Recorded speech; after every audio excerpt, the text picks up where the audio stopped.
Police Academy. He's a man of a thousand voices or 1,000 maybe sound effects or whatever. That maybe for sure. But sure, why not? Yeah. Oh, that guy. Yes, of course. A man of 1,000 what's-a-who's-its. No, there's all the sounds you're making just remind me of that. That's all. Yeah, that's just something I've always done and enjoyed doing. Just making noises and making people laugh. Absolutely. All right, so I'm going to keep this over here. Gonna disable that preview, save resources.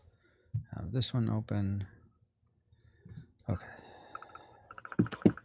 So make this full screen. Utopia. I'm going to close that. I don't need to. Okay. Ooh. I'm going to double check that people can hear me on the side. Rose's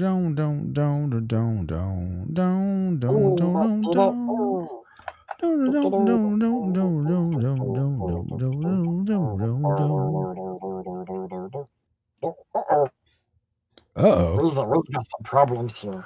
Oh, do we? Well, I don't want to hear problems. I want to hear solutions. We blow it all up and then we are done. Oh, is that easy? Okay. I had no idea. See? No more problems. It's gone. Easy peasy. Easy peasy. I hope you didn't want that though. So I'm trying to see. I want to see if I can hear my stream. We don't need to do that. Okay, I do hear my stream. Fantastic. Oh, we can type in the game. We can, yes. The game. Okay, so let me go ahead and do the little intro, and we can do the tutorial first. Welcome everyone watching. My name is Francisco. I'm here with my friend Owaz. We're going to be joined in a bit by my other friend D Tungsten to play Junkyard Juggernauts, but this is Owaz's first experience playing, so we're going to do the tutorial and then restart when Drake joins us. But if you're a fan of video games and board games mashed together, then Junkyard Juggernauts is most likely for you. I mean, you know you. I don't know you. So you know what you like. I don't. But I think I'm pretty confident you'll like this. Yeah. So if you're not familiar with what Junkyard Juggernauts is, it's a fantasy adventure board game with mechs and tactical combat. And here's sort of the story. So welcome to the land of Galmany, a land of magic, mechs, and mystery. We're playing as one of the 4 heirs to the throne. In a 2-player game, it's just 2, but in a 4-player game, it's up to 4. Our parents, the king and queen, have instructed our tutor Dawburn to teach us the ways of mageneering because we have these magical affinities. So we're being trained in how to merge our magic with machine. And so for me, I'm going to be playing as Riviera, whose affinity is water magic. Owaz, I believe you're playing as Hobart. Does that seem right? Based on like where your camera zoomed in when you. Oh, yeah. Okay. So Hobart is associated or has an affinity for wind magic. And if you want to read a little bit about Hobart, you can hover over your board and press F to flip it over, and there's a little bit of story about him. Or just do that and jump it around. But I'm spazzy. But everything seems fine. We're learning about the ways of mageneering, this craft of merging magic with machine. One night, though, our parents disappear, and the next morning we hear that the cities have been invaded and the people's enslaved by these menacing machines controlled by, we think, a warlord. And then fires break out in the capital of Galmany, Seneschal, the city Seneschal, and that's where our home is. So our tutor Dawburn decides to take us to the only place where he thinks we'll have any hope, the junkyard. And in the junkyard, we're going to be constructing a mech from cards we find there. Then once we've built our mech, we're going to go on this adventure trying to free the cities of Galmany from the menacing machines called junk golems that are enslaving them. And when we do that, we'll have an opportunity to search that city for the warlord's lair. If we find the lair, it will we'll start the final confrontation with the warlord to kick him out of the land or imprison him, essentially beat him. Unfortunately, though, in a multiplayer game, one of us will be tempted by the warlord and become the warlord's acolyte, and then in the final confrontation, it'll be 1v1. But because we're just playing the sort of opening tutorial, won't get to that point.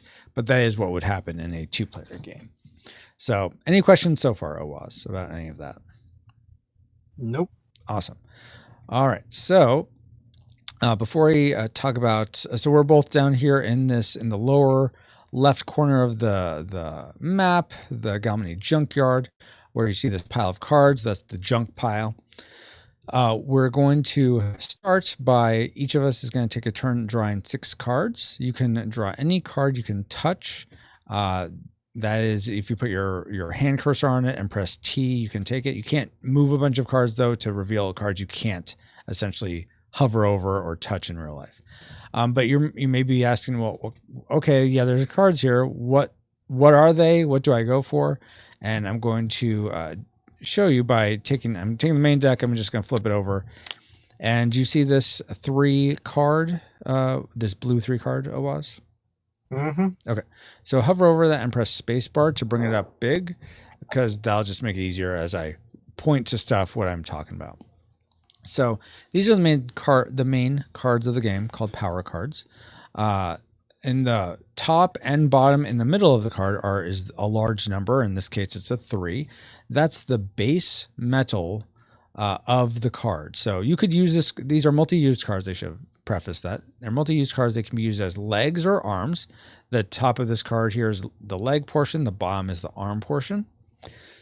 The top and bottom numbers will always be the same, legs for the legs and the arms. So you can use it in either case, not having to think, well, I really like this for legs, but I'd rather use it for arms because the number is different. No, they're just always going to be the same. So the middle number is the base metal amount. Metal is another way of expressing the power and vitality of the limbs on your Juggernaut. So that's the 3. That's the base metal power. In the corners is the upgrade metal power. So when you play this card, let's say you play as a leg, you being you would play it. It would start with a metal power of 3. Then as we play the game, you'll have opportunities to upgrade that up to a max of 7. And if this was in your leg slot, that means you'd have higher speed, or if it's in your arm slot, you'd have more attack strength. So base metal, upgrade metal. Then in the middle of the card on the right-hand side, some people have said it looks like a doorknob. If you tilt your head to the side, it's actually supposed to be a potion bottle. So that's what I thought it looked like. Yeah. Oh, okay, perfect. And potions are used in combat to essentially dispel an attack, like cancel an attack, or to overpower someone canceling your attack. So there's a not so much a push or luck. Counter or recounter, and it's essentially you have to pay more and more into it to get whatever outcome you want from the contest between the two. So legs, arms, potions, and the final thing on these cards is the amplify effect. So each card number. So there's 4 different suits: water, earth, wind, fire, wind, earth, water. And for each number, like this combination of 3 and 7, they're all going to have this amplify effect of magic leak. So there's 4 magic leaks. There's 4 of every type of amplify. But this amplify says disable any limb and owner makes 1d6 amplify roll. Now that's probably a lot of I don't know what that means, but just know an amplify effect is something you play in combat before you take an action that amplifies your action or amplifies your reaction. A reaction is your defense against an attack. So we'll get into that when we get into attacks, but just so you know, these are the power cards you're going to be getting. The higher the number, the better, the more powerful it is. That's the easiest way to think of these. But also keep in mind that if you take a card that is a card that matches your element, so your element would be a wind / purple, if it's easier to say purple. If you take a card that matches your color, your element, then when you put it into your Juggernaut, when we build, it'll start at the upgrade amount instead of the base level amount. So if you got all purples, it'd be maxed out on the possible power it could do. Or the amplify effects I was just talking about. Think of those, I guess, as also just like spells you can play. If when you play it as an amplify, it matches your character's element, then it won't get essentially junked into the junk pile. If you were to play this 3 as magically, because it's water and not wind, you could do that and you still get the effect of it, but then it's immediately just goes back into the junk pile. But if it matches you, it'd go into an area underneath your Juggernaut area called the used amplify cards. And after combat is over, it could go back into your hand. So you don't get to necessarily, there are ways to use it multiple times in combat, but usually it's just once per combat. But then you get to have it back for whenever the next combat happens. So those are the main things to be keeping in mind as you're picking cards. But usually the first person to go is the last person to affix something. But I'll just let you go ahead and go first. You can pick from these cards, and you just draw 6 by hovering over them and pressing T to take them. Hey, Ashley, yes, you are first. Hey, Art with Jimmy, how are you doing? It didn't trigger anything. Oh, no, it didn't? No. Blue 2. I don't know why. It should have. Hold on, OS. I'm sorry. It went away. Yeah, I'm not sure why it didn't. Oh. No, that's not why. Yeah, I don't know why. Right? Pretty much. Could you try again, my love? What? Hold on, what? Not you, OS. I'm talking to my wife who's right behind me. I was like, wait, what did I do that I wasn't supposed to do or not do that I should have done? Oh, my word. Oh, my gosh. Actually, I'm just mining this because Ashley put in chat. Yeah, so you're doing Womps, you're doing all these, and they're not working for some reason. Oh, so they're not actually playing. Okay. Yeah. And so I'm trying to figure out why they wouldn't be working. And I'm not. Okay, actually, let me look at this. Oh, wait. I bet you I know why. I recently changed my Twitch password, and I bet you that's causing all this conflict. I bet you have dollars. To sign in or something. Exactly. Yeah. So let me do that. Well, it makes it a horse of a different color. Pretty much. Yeah. Okay. Rip indeed. Those aren't going to work either. Okay. Now I think it'll work. Maybe. Hopefully. After these messages, we'll be right back. But hopefully it's working now. Okay. Wait. What happened? Now I'm not seeing OWAS here. Where'd you go? What? What? Yeah, exactly. What indeed. Transform. Reset transform. Okay, those are working now at least. Oh, it's because I minimized the Discord window. That's why it wasn't showing. Worked, the other thing didn't. No, it should. You'll have to redo it now. First should work if you try it again, is what I'm trying to say. Why should I have to redo it a third time? You don't, you don't have to do it at all. You don't have to womp me. That can all be done again when Drake arrives. Yes, exactly. Okay, well, I First don't... didn't work. All right, I'm not going to deal with it right now. I'm sorry the first didn't work. I don't know why. I'm sorry. Don't worry, I'll get you. Oh my gosh. All good. Drake, did you already... Okay, so you take 6 cards all at once, Drake. So you can take... all at once? Yeah, so you can take 5 more.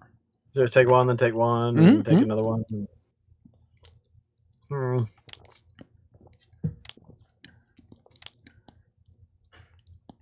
And how are you doing, Ashley? How are you doing, Jimmy? Hopefully you guys are doing well. Sorry that the commands aren't working. Yes, boo indeed. Okay. All right. All right. Now I'm left with these 6, so I'm gonna just take them because that's all that's left. Now, you can get rid of up to 3 cards that you don't like, or you can keep your hand if you like. If you like your hand, then you don't have to do anything. You can just keep it. I am going to be getting rid of this card, and when you get rid of a card, you can just click on it and sort of pull it out onto the board to get rid of it. All right, and so if I get rid of 3, am I going to draw another 3? So what we're going to do is we're going to shuffle any we put out into the deck. We're going to shuffle the deck again and then put face out the number we discarded. But because you drew first, I'm going to get to draw from the discards first. It's like a snake draft for it. So you probably won't get the cards that we discard. Don't feel like, oh, I'm just going to get those same cards back since we reshuffle. But yeah, I'll just get rid of those 2. Those 2, okay. And I think because hold on. So I'm gonna want 4 to put on the mech, right? Yes, exactly. And you'll have 2 left in your hand for potions and/or amplifies. All right, so I got rid of 2, you got rid of 2, so I'm going to put these back in. I'm going to shuffle with pressing R, and we're going to put 1, 2, 3, 4. All right. I'm going to take this one, excuse me, and this one. So that leaves those 2 for you. So I just... Exactly. All right. So now we build at the same time, simultaneously. The rules for building your Juggernaut are you have to balance each side individually. That is to say, the power or the metal amount for your arm can't exceed your leg. It can be equal to the metal amount for that same side leg, but it can't be higher. So you can't have like you can't be top heavy. It can't be top heavy, exactly. And you don't have to balance like the sides to one another, just like left arm over left leg, that has to be balanced. Right arm over right leg has to be balanced. So you can have one side that's like way overpowered and one side that's real wimpy, but it's just the leg to its corresponding arm that matters. Yes, exactly. So I could just do...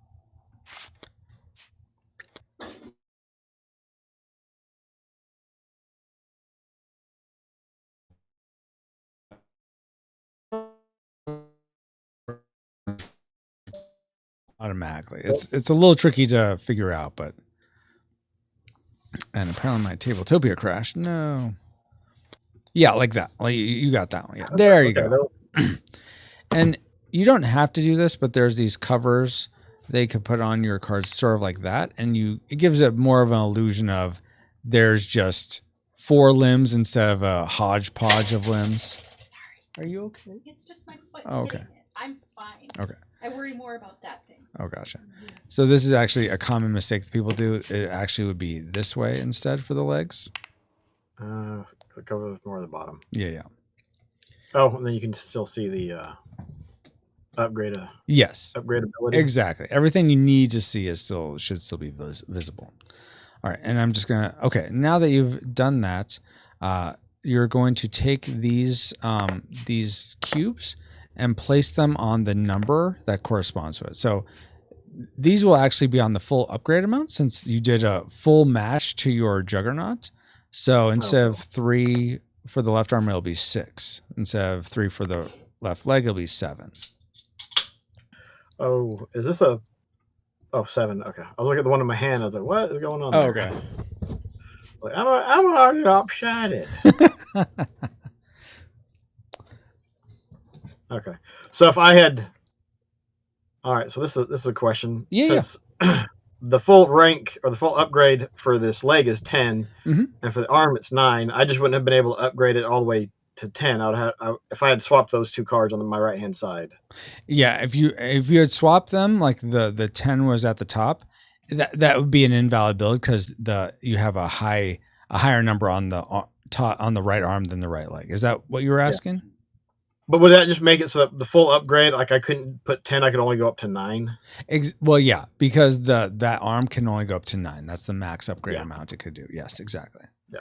So right now, unless you lose metal in battle or there's places you can use metal as a resource. Unless you lose it, you're at max power. There's nothing you can upgrade right now. Okay, so let me finish building my guy. Sorry for the delay here. I do that there, and then we'll do that there, and we'll do this one here. Oh, thank you. So this isn't in the rules because I haven't found a way to put it, but people that have been playing for a while always like knowing this. If you read, so there's little black words on the card that don't seem to have anything to do with anything, and that's essentially your Juggernaut's unique insignia. So I am piloting a Sierra type Surge Volcano, so you could see what yours is in that same way.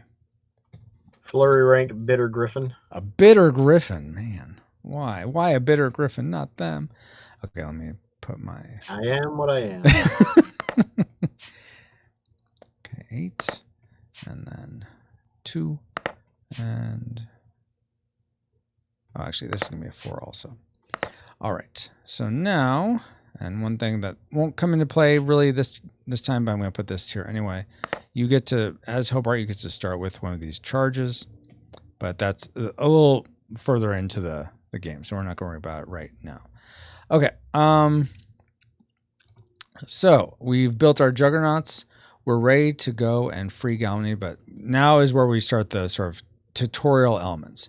So go ahead and take your standee and put it on the start. We always start at the start. And so before we begin, we do some call. So take that back. When we adventure, there's a 2-step process to adventuring. We travel and then we camp. So what traveling looks like is, well, first we have to determine who's fastest. If you add your 2 legs together, their metal, that's your speed. So what's your 2 legs add together, Owaz? 17. 4. Okay, and I have 12. So you are faster. So you get to go first on the travel track, which is this area in the lower right of the board. And then I'll go second. So when you travel, you get to go essentially as many locations. All the locations on the board are the circle icons. You can go that many locations away from your current place. So you, for instance, could go 1, 2, 3, or you could go 1, 2, up this river, 3. Those are all, or up this way, 1, 2, 3. Those are all options for you. And you can go that 3 because your cube is on the 3 row of the travel tracker. If you were at the 1, you could only go 1 away. If you're at the 8, you could go much further away. So that's how traveling works. But for this tutorial, we're going to both travel to the same place together. So what I would like you to do is move your standee to this brigand camp. Actually, no, to the Fixer's Ferry up here. Okay. And when we travel, you move your fuel cube down 1 on the travel tracker. We move 2 spaces, so most people think, oh, so I have to move my travel tracker, my fuel cube down 2. No, you always just move it down 1. And I don't know why I'm my Smotron already, but apparently I am. Yeah, for some reason, your left leg did not come in on my screen, so. Oh, weird. You may have to refresh. Sometimes I have to do that. How do you... Just refresh the... Oh, because you're on the Steam version. I don't know how to do that. I'm not sure if there's a way to leave the game and come back. I don't know. You said my left leg? Yeah. Okay, I'm going to move it and move it back and see... Did it show up magically? No, I see the cover, but I don't see the leg. But yeah, I'm trying to redo a little refresh type thing. Anything now? Yep, it popped up. Okay, cool. I had to put it back in my hand, then I put it out. So apparently that will work. Okay, cool beans. All right. So we just traveled. Now we're going to do something called a camp. So camp, and these are also on your player aid card. Camp is an acronym standing for complete a quest, augment your juggernaut, meet the locals, and patrol the bound. So we're going to do each one of those just so you can get a sense of what they are. First, we're going to start with augment. So when you augment, what you're doing is you're going to roll 2 dice, and you get to do this first since you're first in the turn order. So to roll the dice, you can shift click on to select them both, and then I usually will spam pressing R over and over again to get a real, hopefully random roll. But if you just want to roll it once, press R once, that's fine too. You're going to roll both of them. Okay, that's a horrible beginner's luck. So because what you'll do is you'll subtract 1 from the other, and that's how much metal you get to add to your juggernaut. I guess you don't really need it right now. So if you want to just go with getting 0 metal, then you could do that. But if you want to do a reroll, that's fine. How do you draw, or can you draw a box to grab them both? Shift and drag. Hey, and by the way, I just noticed Drake is here. Hey, Drake. At least I see Drake. Oh. I thought so. Yep. I don't hear Drake though. Yeah. Okay. Wait, you can't hear me? I hear him. Oh, I hear you now. I couldn't hear you a second before. Okay. So let me adjust this in my OBS. Well, I wasn't saying anything before. Well, no wonder I couldn't hear you. I'm watching. You're watching. Okay, yeah. We're just going through the tutorial, which shouldn't take too Okay. much longer. Then we're going to start a new game, and you can join. Oh, all right. All right, so I've got 3, but I can't augment So anything. yeah, you can't augment. So that's the first part of augmenting is you get to roll for increasing your metal because you're like stopping for a bit. You're adding more like you're rewiring things. You're increasing magic in this area to try upgrade or augment your juggernaut. You also, though, because you're resting, you get to increase your fuel cube. You get to go up 2 spaces on your fuel for your fuel cube. So yeah, you should go up to 5, I think. And then if you would like to exchange one card in your hand with one of your limbs, you can do that as well. Like, oh, I just got this new card. I want to put it into my juggernaut now. That's a way you could do it when you augment. Are there any cards like that for you, Oaz? No. Okay. All right, then I'm going to do the same thing. I'm going to roll. Oh my gosh, what is up with these dice? All right, I get 0. Like you. They don't like me. I don't like you either. Well, you don't like me either. Wait, what movie is that? I know that movie. Oh, that's Star Wars. Star Wars. I'll be careful. You'll be dead. Yes, exactly. You'll be dead. Oh my word. So I go up there, and there's nothing in my juggernaut that I want to upgrade. One thing I did neglect though is that when you do augment, since it's somewhat of a selfish action and you're resting some, it causes corruption to spread. So this is a new element to the game. So we both are going to have to roll. Let's have you roll first for where corruption will spread to. Oh, 6 means no corruption spread. So that's fantastic, but I doubt I will be as lucky. Okay, 5. So there's all these skull tokens at the bottom of the game board. Those are corruption tokens. So because I rolled a 5, corruption will spawn nearest the 5, the city with the little 5 icon by it. So each city has a number 1 through 5. Well, the junkyard has a 1, and the cities have 2 through 4. If you ever roll a 6, you'll notice there's no 6 number, no corruption spreads. But I rolled a 5, so corruption will spread on this road right there. All right, so now we've traveled to Fixer's Ferry. We've augmented our juggernaut, and now we go to bed. We sort of camp for the night because we've both taken our turns. So the last person generally will roll for overnight corruption spread. So I'll roll that. So 3. So now we have corruption comes out by the 3, which is up here in Ray's hutch. Put it right there. The reason corruption matters in a couple ways. First, if all the corruption is depleted from these stacks, that triggers the end of the game with the warlord.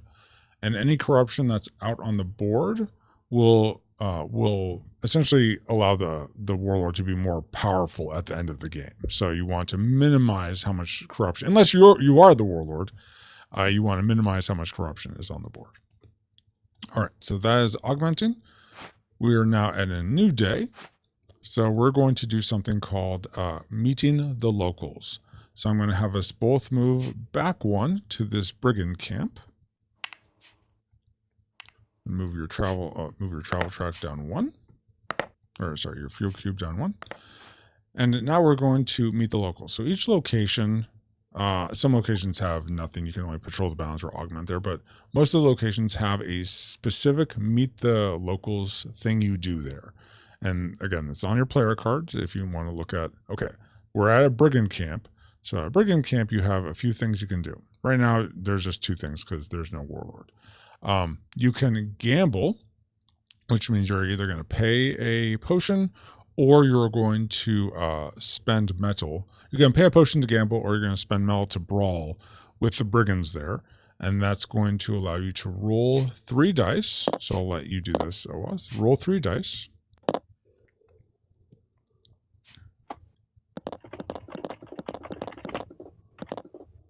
Awesome.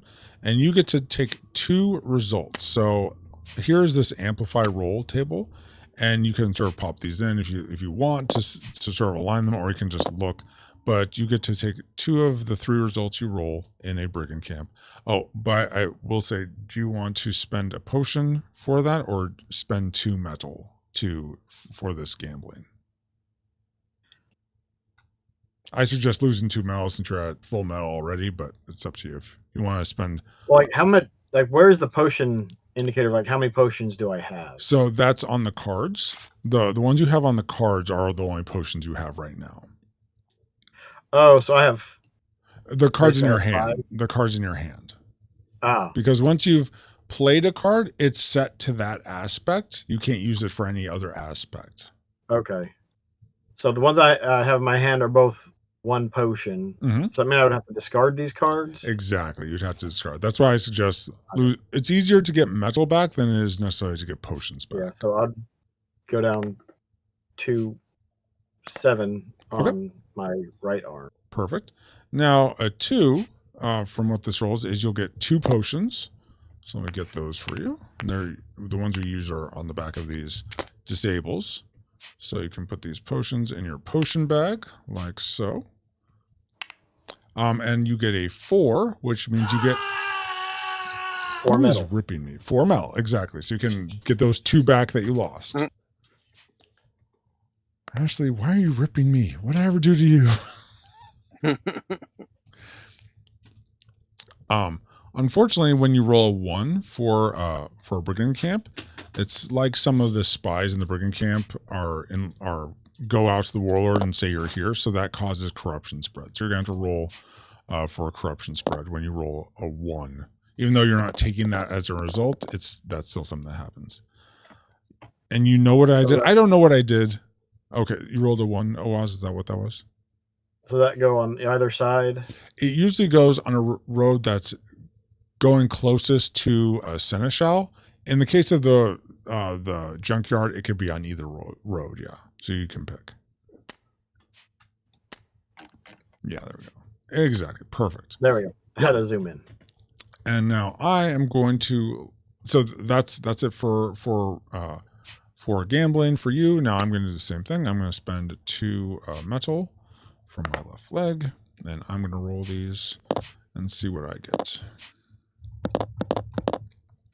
I get I get 2 3s, which essentially 3s do nothing during a brigand camp. In combat, they would, if you use a card for a amplify effect and it was matching your element, and so that means it goes down into your used amplify cards. A 3 will restore it back to your hand right away, but at brigand camp that does nothing. So I'll just take the 4 metal that I get from here, which actually helps me a bit more because I get those 2 metal back, and I can increase my other limbs since I am not maxed out. All right. So now I'm up. Okay. So now we have finished our camping of me and the locals at the brigand camp. And so now I will roll for overnight corruption spread because the day is done. And we rolled a 1, so another corruption comes out. I'll do one right here. All right, now we're going to do the last thing. Now, we're not doing complete a quest because we don't start with quests, but if you did have a quest, you would go to a certain location to complete it. That's how that works. That's more self-explanatory. The last thing we're going to do is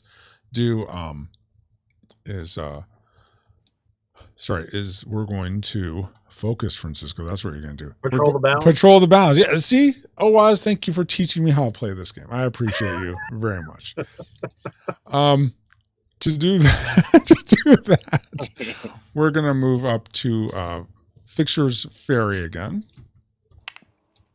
So let's have us move up. We'll move our fuel cubes down 1 for the move. And you can do Patrol the Bounds and augment really anywhere. It's a little arbitrary that it has go to this Fixture's Ferry, but that's just what we're doing. Okay, so here's where you'll get your first taste of combat, Oz. For Patrolling the Bounds, we're going to draw 2 cards. First are the arms, and then are the legs. So you're going to be facing, and if we look at the upper left flavor name on this, on the legs and the lower right one, you are facing a fog python. So that's the name of this beast, is a fog python. It has one metal for its attack strength and 3 metal for its speed. Because its legs are earth type and you're wind, you don't sense it coming. If it had wind type legs, then you would sense it coming at you and you would get to attack first. But because it's earth type, it gets to attack first. So in Junkyard Juggernauts, combat is a series of actions. The attacker takes an action, a defender reacts to it, then they switch roles, and the previous defender becomes the attacker that takes an action, and the previous attacker becomes the defender that will react to that action. So for this beast, what it's going to do for its first action is just something called a total attack. So it's going to attack you essentially for 1 damage because its attack strength is only 1, given it has 1 metal. So you as the defender will react to that, and your possible reactions are on your card on the right hand side, on your Mageneer card on the right hand side. You can dispel, which means you pay a potion, and then that cancels the attack. These beasts rarely have potions themselves, so you can almost guarantee you will always cancel attack against a beast. You could also do something called a speed block, where if your speed is higher than the attacker's speed, then you can essentially take no damage, but you will disable whichever limb you have that's the strongest. So let's say you did speed block this 1 damage, you would disable your right leg since it has the most metal in it right now. And disables come off after combat. They don't stay on. They just will automatically come off. However, so it may seem like, oh, well, let me just always do that.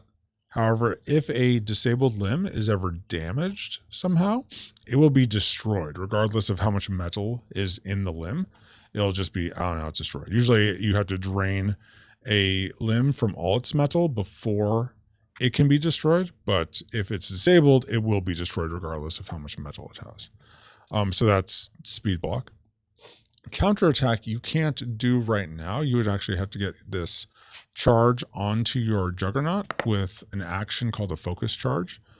Since you can't do that right now, it's going to you can't counterattack. So given that you're being attacked for 1, you can also just take the damage and do nothing. I don't suggest really doing that, but you can do that if you want. It's only 1 damage at you. How would you like to react to it, Oz? So when it gets, excuse me, when it gets damaged, like how do you indicate that it has been damaged? Okay, so if he damaged you for 1 damage and you took the damage, you would move 1 of your metal cubes down by 1. And when they get to 0, then that means it's in danger of the limb being destroyed. It's still there. It's sort of like hanging loose and it can't do anything. It can't contribute. It doesn't contribute any attack strength or speed if it's a leg. It's sort of just dangling there, about ready to be destroyed. Hey, Dale, by the way. Yes, Smotron already. Hello. Oh my goodness. I thought you were saying hello on part of Smotron, D Tungsten, not. No, I was saying hello to Dale. Okay. Hello, Dale. Does that answer your question, Awaz, or is that Yes. just okay? Okay. All right. So I can just do the dispel and Yes, you could just dispel it. Fantastic. Okay, so I you- dispel it Doing and turn it one into damage? a pile. Did you say? it's doing 1 damage, but Awaz is learning. Yeah, Okay. If he wants to use the dispel, I'm not that's fine. I'm not trying to convince. I just wanted to make sure it was 1 point of damage. Yes, 1 point of Yeah. damage. So dispelling, Okay. perfect. So that will trigger this dispel overpower contest. So now this cube moves up 1. Now the beast, if it wanted to overpower your dispel, it can just go over there. Actually, it can go back on the dispels, or disables, excuse me. If it wanted to overpower that, it would have to pay 1 potion. It has none. So you win the contest. The dispel overpower contest gets reset, and you block the damage. So nothing happens. And now his the fog python's turn is over, and now it's your turn to attack, Awaz. And you have several actions you could do at the start of the game. You have total attack, which is essentially you just fire, not randomly, but you fire generally at the beast or whatever your whoever your foe is. So you'll do whatever your attack strength is as damage. So right now it looks like your attack strength is 9 plus 6, 14, 15. 15. I can math. Yes, of course, 15. So you do 15 damage to this guy as a total attack. And total attacks to NPCs come off like this. It starts with the legs and go like 1, 2, 3, 4. This is destroyed because it has no metal. 5, 6, destroyed. So you could one-shot it with a total attack. If, however, you want to be super stylish and do a targeted attack, you could say, I don't like that this guy has 3 metal in his limbs. I'm going to target in his legs. I'm going to target his legs. So you just declare that, then you'll roll 1 die. And if you roll a 1, let's say you rolled a 1, you would miss and your action would be over. You'd do no damage. If you roll a 2 through a 5, then you would do your normal damage, so 15, to this leg. So it would destroy this 1 leg because you're completely destroying it with 15 damage. It only has essentially 4 HP. And if you rolled a 6, then you would do double damage. So you'd be doing like 30 damage to this 1 leg. So it'd be like just turned to dust essentially instantly. So that'd be a target attack. So it would, in this case, it would he would still be able to attack you again in his next turn. But that is an option you have. You can also do a focus charge, which if you, just so, I imagine you're going to do total attack or target attack, but just so you are aware of what focus charge is, you can put any available charges you have, which are down here, onto either your Juggernaut. So let's say you put it up here on your nameplate of Hunk, and now you have 1 charge. You've boosted the power of your Juggernaut. So essentially for every charge you have up here, it adds +1 to the output of each enabled limb you have. So none of your limbs have disables on it. So you, instead of having an attack power on your right arm or your left arm of 6, it counts as 7. Your right arm counts as 10. Your left leg counts as 8. Your right leg counts as 11. So it's a way of boosting your max power over what it currently is. So that's one way you use a focus charge. A second way is to put it on your arms, and then the next time you get an attack that is not dispelled, it gets transferred to the beast's body, and then that's when you get this status effect. They get a status effect based on what's underneath your available charge slots. So for Hobart, you have this shocked status effect that you do, where the opponent that has your shocked status effect will get -4 to their attack strength and their speed for every shock charge on them. So that can be fairly debilitating to a character. So, okay, so that's total attack, target attack, focus charge. What action would you like to take against the Fog Python? I can do the total attack. I think that's the wisest course of action. So yeah, 15 damage. It comes off like this. 1, 2, 3, 4. That gets destroyed, so I flip it. 5, 6, destroyed, flip it. So you just defeated the beast. Or as my wife likes to say, So yeah, just sort of like crumples into a heap. You have defeated the fog python. Now, for loot, what you get to do is it will either have, well, first off, you can decide if you like either of these cards that made up the beast, you can swap a card in your hand with one of them. You don't get to just take one of them, but if you'd like to swap one of them with one in your hand, you could do that. And that's just one of the actions. It doesn't negate anything else. No. This is just part of the end, like cleanup phase of killing the beast. Yeah, because you've beaten it already. Just swap that out. Okay, perfect. Now you're going to roll for potential loot. So you could, if you don't, you'll at least get this potion as loot, but you could also get a free reward from a quest without having to do the quest. What you'd have to do is roll 1 dice like you're doing now, and you're going to have to roll a 1. You rolled a 3, so you didn't do that. The reason it's a 1 is you're trying to match the number of this Warlord power multiplier, which right now it's at 1. If it's at 2, you'd need to roll a 2. If it's at 3, you need to roll a 3. Right now it's at 1, so you have to roll 1 to get at it. Which you didn't do, so you get this potion. So you can put that in your potion bag. Was that for the beast, Ashley? The beast is dead. Okay, and that's combat for that's the basics of combat for Junkyard Juggernauts. Then these go into the discard pile, and that's pretty. I mean, I could go through the Patrol of the Bounds if you'd like to see me go through it, but that's pretty much it.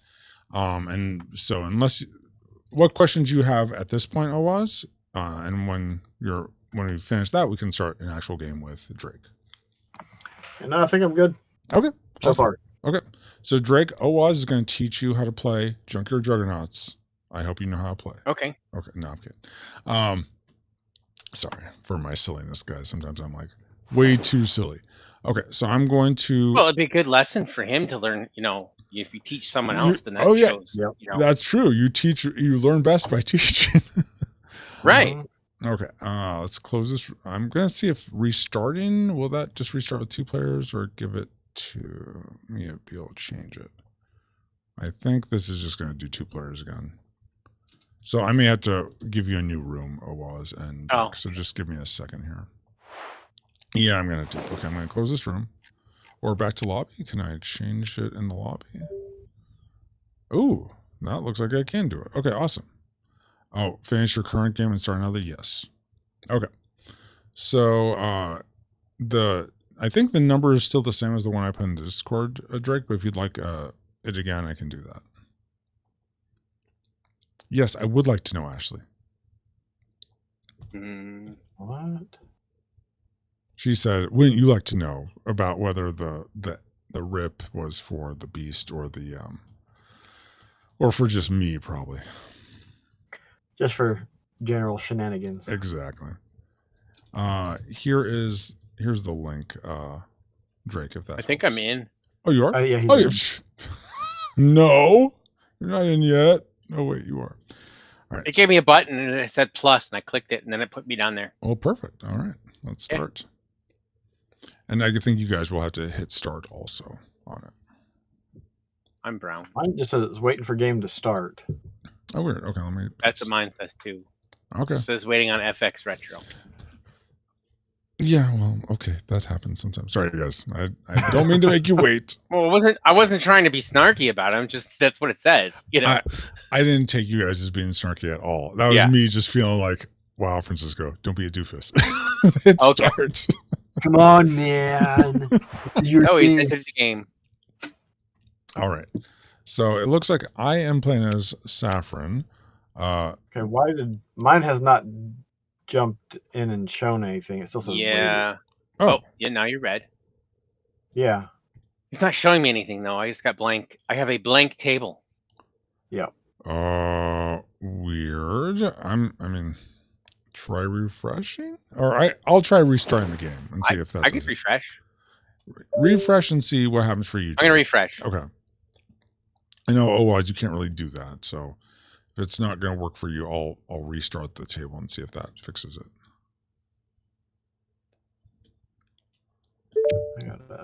Player control. Oh, yep, there it is. That worked. Okay. All right, so I got to figure out how to do that. Yeah. Let me go back to the lobby. Okay. That should also work. And then, I would think that would, yeah. Then go back in. That should work, yeah. Yeah, I just did a browser shift refresh, and I'm in. You're trying to Smotron, Ashley. Fine, I guess that's fair. Did that work for you, Owaz, or no? It is loading. Loading. I'm brown. We will see what we see when we see what we see. You see? Oh, Owaz has entered the game. Okay. Yep. Okay, awesome. It put me by Hobart? Gem. By Gem. Okay, so yeah, Hobart. You're playing as Hobart. Okay, perfect. So Drake is Hobart this time. Yeah, Hobart.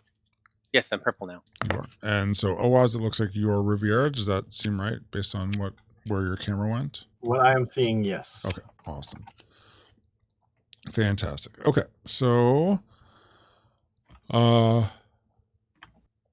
I won't go with the preliminaries because we just went through that. And Drake, if there's anything you don't remember, feel free to ask. Don't feel like you have to remember every part of this game all the time. I just don't know what you don't remember. I'm not afraid to ask if I don't know what I'm doing. Fantastic. All right. We'll let's see.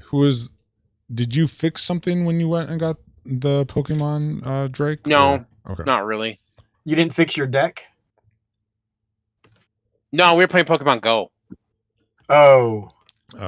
Did you fix your phone? I mean, I guess technically I got out of the game and went back in because it was laggy, but I don't count that as fixing. It's going to get laggy again. It's not really fixed. Have you fixed anything recently, Owaz? I can't think of anything off the top of my head, actually.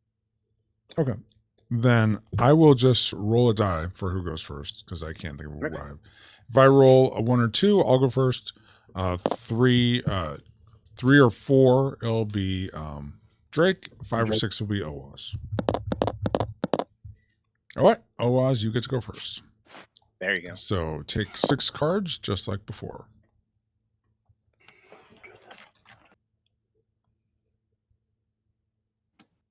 And remember, you're trying to match blue this time if you're going for that type of match.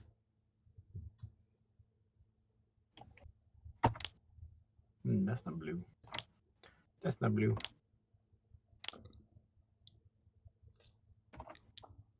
Oh, that's bad. No. All right, I've got 6. All right, and so it goes to the left, which I believe, if we're going around the table, that's me. That'd be you, yeah. Yeah. So I'll take definitely that one. Come on. I was trying to roll the card. Roll. Okay.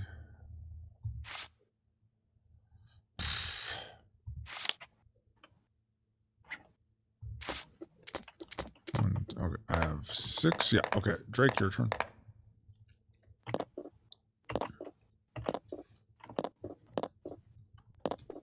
I take 6 of these, right? Yeah, and it should be all that's left, so you can just take them all. I know what I thought, but what's yours? Is that 1, 2, yeah. All right. There. So, perfect. Now, yeah, you can get rid of up to 3 of them that you don't want.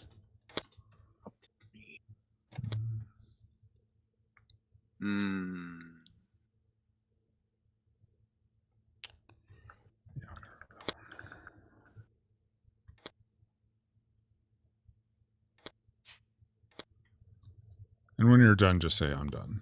And I am done. I think I'm done. I want to take that blue 4, though. Well, hopefully it'll come out again. But it's right there. I want it now. I understand, but that's not how that works. I didn't make the rules. Oh, wait, I did. But yes, you did. That sounds like something a warlord would say. Oh, my gosh. See, Owaz, this is what I was telling you before. Don't believe this whole Francisco's the warlord thing. I am not the...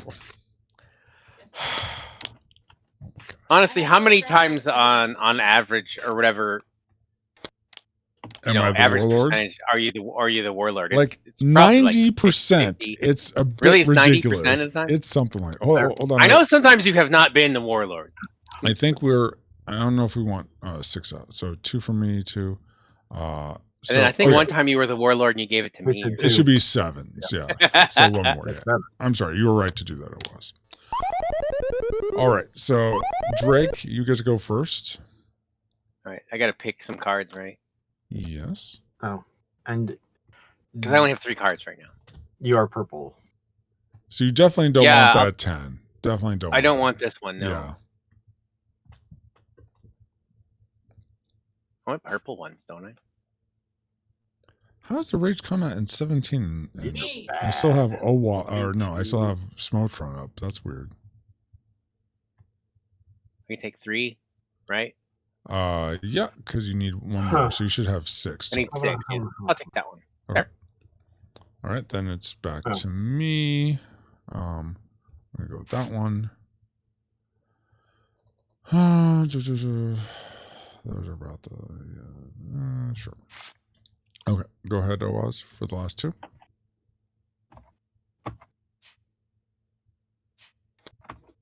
There we go. All right, and go ahead and build. Build.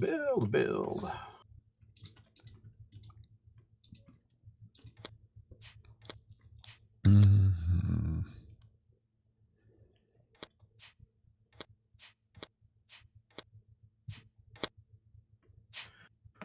Should I?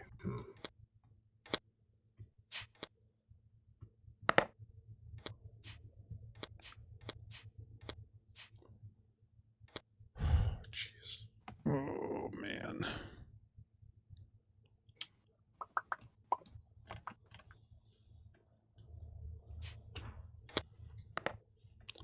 Guess we'll just do this for now.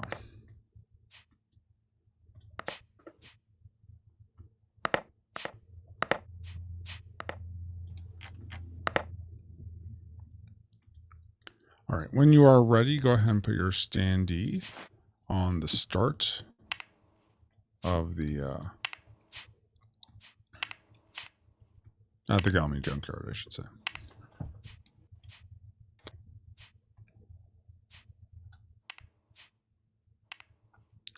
So for Oaz, your left arm and left leg should be at their max upgrade level, since you're the. Oh, it's not at the whole. It's just if one side matches. Yes. No. If the limit self matches you, you get to put it all the way to the upgrade amount.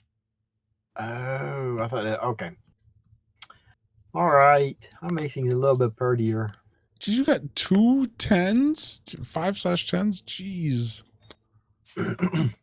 And then you got the other one, Drake. Lucky guy. Jeez. All right. Well, Thanks. you guys. It was not turning for me for whatever reason. It's finicky. It is. I've played it before. Guys better watch out. I have a Sierra class Flare Volcano. So I hope I picked the guys I actually wanted. They're the arms I actually wanted. You got the arms you wanted, or Kraken? I mean, I hope I did a good job on deciding what I wanted. Is what I mean. Oh, okay. I mean, I chose those. I'm just saying. I hope I didn't do something stupid. I mean, they seem fine. You're a death demon. I wouldn't want to mess with that in a dark alley. Ooh, death demon. Yeah. I went with the 10. I was, it was one of those that's like, should I keep the 10 or should I save it for the not today? I don't know, but go ahead. It's always the conundrum, And yeah, totally. Oops, yeah. Put those there. Did I do that right, or should I like switch them around or something? Oh, you just in terms of like, is it balanced? Yeah, no, yes. So this leg can't be here. You have to switch those two, because this will be a 3 and this arm will be a 4. So that so switch these, right? Yes, that would be fine. Yeah, you could do that. Yeah, I had a feeling when I was just thinking about it just now. That's why I was asking. So I was like, wait a minute. Flame Griffin. Because these are my colors. That way they're like double. Yeah, they're the upgrade amount. Yes. Yeah. Oh, thanks. All right. So I have a speed of 9 plus 6, 15. What's your speed, Owas? 14. Oh, wait, no, that's 5. Yeah, 5 and 8, 13. 13. And what's your speed? Mine is also 13. Also 13. So I'll get to go first. So I'll go. Oh, Lord. Oh, wait. No, don't do that. No, don't do that. It's too soon, Oaz, for you to go in with the rabble. No, don't do it. Stay classy. Oh my word. Go ahead. San Diego? I wasn't referencing John Burgundy. It's just what came to me. Okay, Ashley.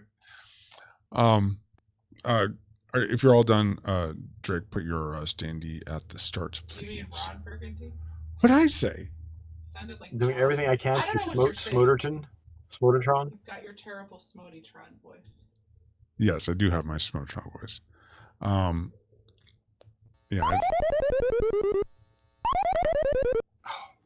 Okay, so no one's playing as Malcolm. Go ahead and move those over there. Get them out of the way. Get them out of the way. All right, so I get to go first. Oh my goodness. And I'm gonna go. Let's see. I have Twig. I'm gonna go up to this village. That's my travel. Drake, where are you gonna go?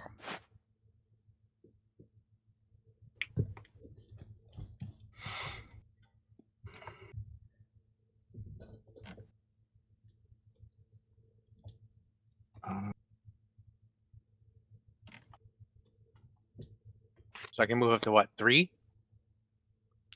Yes, you can move up to 3. Alright. So just for Owaz's knowledge, one of the torsos, Chonk, will allow you to move +1 during travel over wherever you can move on the travel track, but none of us have the Chonk torso, so that doesn't. I'm going to go to this exclamation point. Okay. For a quest, awesome. And move your fuel cube down 1, please, Drake. Down 1. Whoops. 1, not 2. And I go to the Foul Ferry. Okay. Sounds Or good. what does that actually say? Foul Farer? I think that's Foul Ferry, yeah. Foul Ferry. Foul Ferry and Fixer's Ferry. Awesome. Okay, so now we're going to camp. I am going to augment at the do I want to? No, actually that'd be dumb. Why would I do that? I'm going to patrol the bounds instead. So I'm going to do 1 for this guy and 1 for this guy. All right, so I'm facing a Ember Siren. Okay. It has a attack strength of 2 and a speed of 2. And I am going to just, but I don't sense it coming, so it gets to attack me first. So it attacks me for 2. I am going to, my Twig ability allows me to roll a die. If I roll a 1, it will just completely miss. And it rolls a 1. There we go. That's when I like the dice. So it misses me because of my Twig torso ability. Now it's my turn. And I will attack with my full attack strength. Actually, no. Here's what I'll do. And this will... Oh, good. This will affect us all. You didn't really see this in the tutorial, Owa. So I'm glad I'm getting to do this. I'm going to play an amplify effect of Battle Rage to double my attack strength. That's what the amplify effect does. I'm putting it in front of Drake's board just so it's easier for everyone to see, but it technically would be over by my board. So Battle Rage, it will infuse or surge fire magic across the land. So whenever an amplify is played, regardless of who is in or out of combat, it triggers this surge of magic into all limbs and Mageneers that match the element. So Owaz, you will get to roll 1 dice because you have a fire leg, and then whatever result you get will be what you get on the amplify roll table. So go ahead and roll 1 die.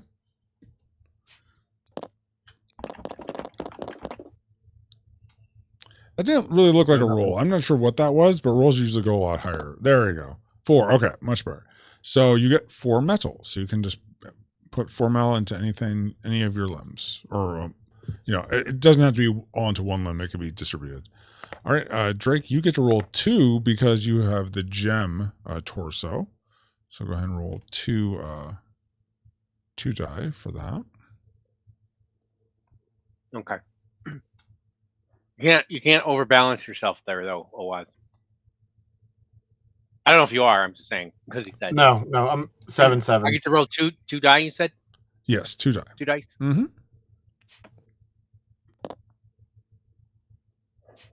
Why do I get to roll in 4? Because I'm surging fire magic, and you have a fire limb. And okay. Allows you to to roll an extra one. It's the amplifier. Yes, exactly. Gotcha. Sorry, I'm. No worries. Okay. All right, there. Is that good? So 3 doesn't help you at all because you don't have a used amplifier, but the 4 gives you 4 metal, so that helps you. This is going to go with my used pile because it matches my element, my affinity. And I'm going to roll 1, 2, 3, 4. I roll 1 extra. I have 3 fire limbs, and I roll an extra one for my Mageneer. So I'll roll 4 dice, excuse me. Let's see what I get.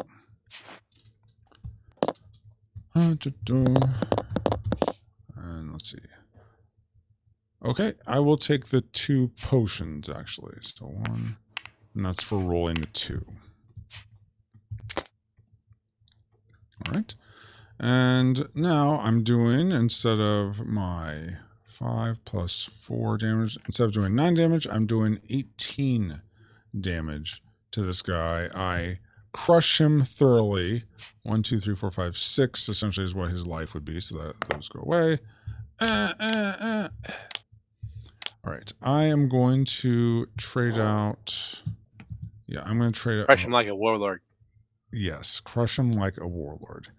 What was that? It was. So do it now. Oh my! I'm here. Give me now. I'm not going to trade as much as I like this. I like the other cards in my hand more, so I'm going to. These get junked. Or, I'm sorry. I need to roll for either a potion or for loot. So I'm going to roll real quick here. I need to roll 1. I don't, so I'm going to take the potion. Window capture not working. What's not working? The capture what I had for the game, it did not seem to update when I grabbed. I should be able to do the middle monitor. Okay, I am done. So that is my camp. Drake, I think you get to do a quest now. We're going to take a quest. Yeah, Can you quest. quest it? I request the quest. No, can you quest it? No, he can Quest it. request it. Yeah. I pick up one of those cards somewhere, right? Is that how I do it? There you go. That's the one? Okay. Yeah. Oh, it says quests right here on the card, if I could read. If I could read, it would help. Flip it. Yes. The cartographer.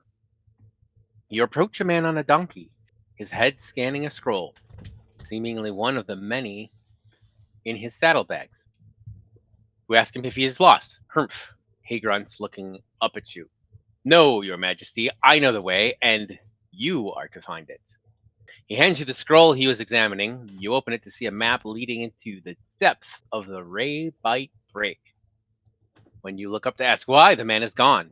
Do you A, find the way, fending off biters that reduce your metal by 1d6, a result times The warlord power multiplier. The warlord Mhm. power multiplier. Yeah.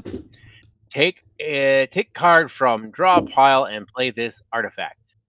Or B, toss the map away, move your fuel down 2, and discard. Take a card. And then, so if I do the thing, and I take this card, then I get the bonus that's on the artifact? Yes. Which, so the way this is, I'm sorry, I have not updated the the reward for this, I updated Okay. to language that makes a lot more sense. Essentially, what the reward is for this quest is the way. That's the name of the artifact you get.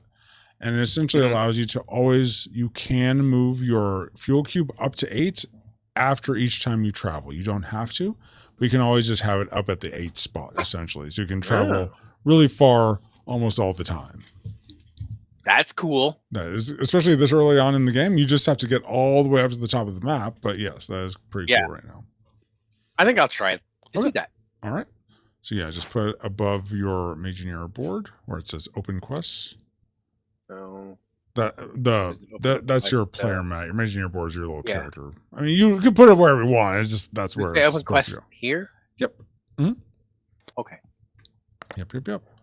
Awesome. So okay, that was Drake. Oaz, what are you going to do for your camp?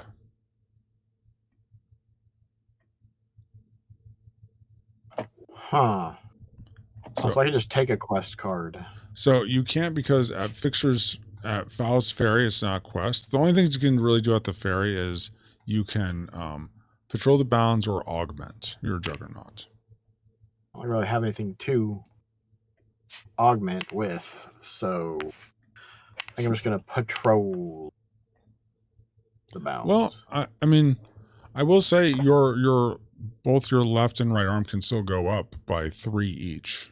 So if you wouldn't be able to augment that high anyway, because the best roll you could get would be 6 minus 1, which is 5. So you can patrol the bounds. I'm just saying that there's nothing to gain from augmenting.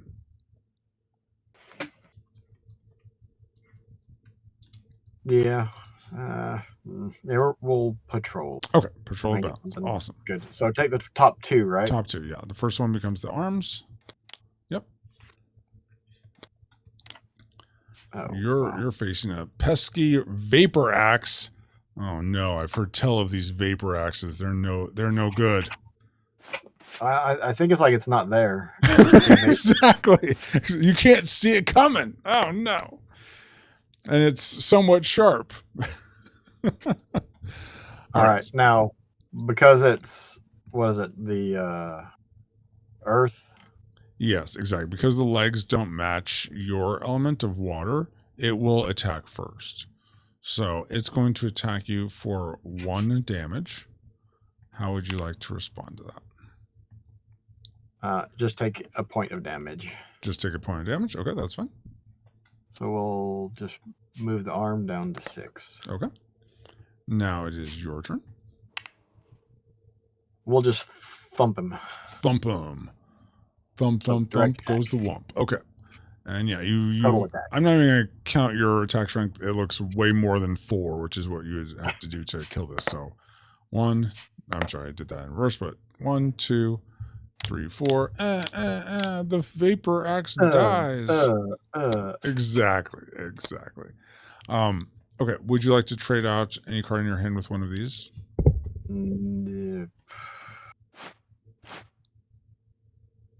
I'm sorry, did you say nope or yup? Hey, Stacy. I'm thinking nope. They're trying to make me go back to normal, Stacy, but it's taking forever to increase the rage counter. I think they're really close, though. It says rage comment 19, and I feel like 20 would be where it should be. You said nope, I think? No. Okay, so now roll a die, and if you roll a 1, you'll get the free quest reward. 2. All right, you get the potion instead. Alrighty. Boop. Boop. Awesome. All right, so now we have finished the day. Now we're going to do overnight corruption spread. Owa, since you're the last player, will you please roll 1d6 for overnight corruption? 5. All right, so 1 will come out by the 5, which is Swift. So right here. I'm sorry, right? Oh, yeah, right there. Oakley dokley. Next turn, next day. And I'm going to go... what do I want to do? I'm going to actually stay put. No, I don't want to augment again.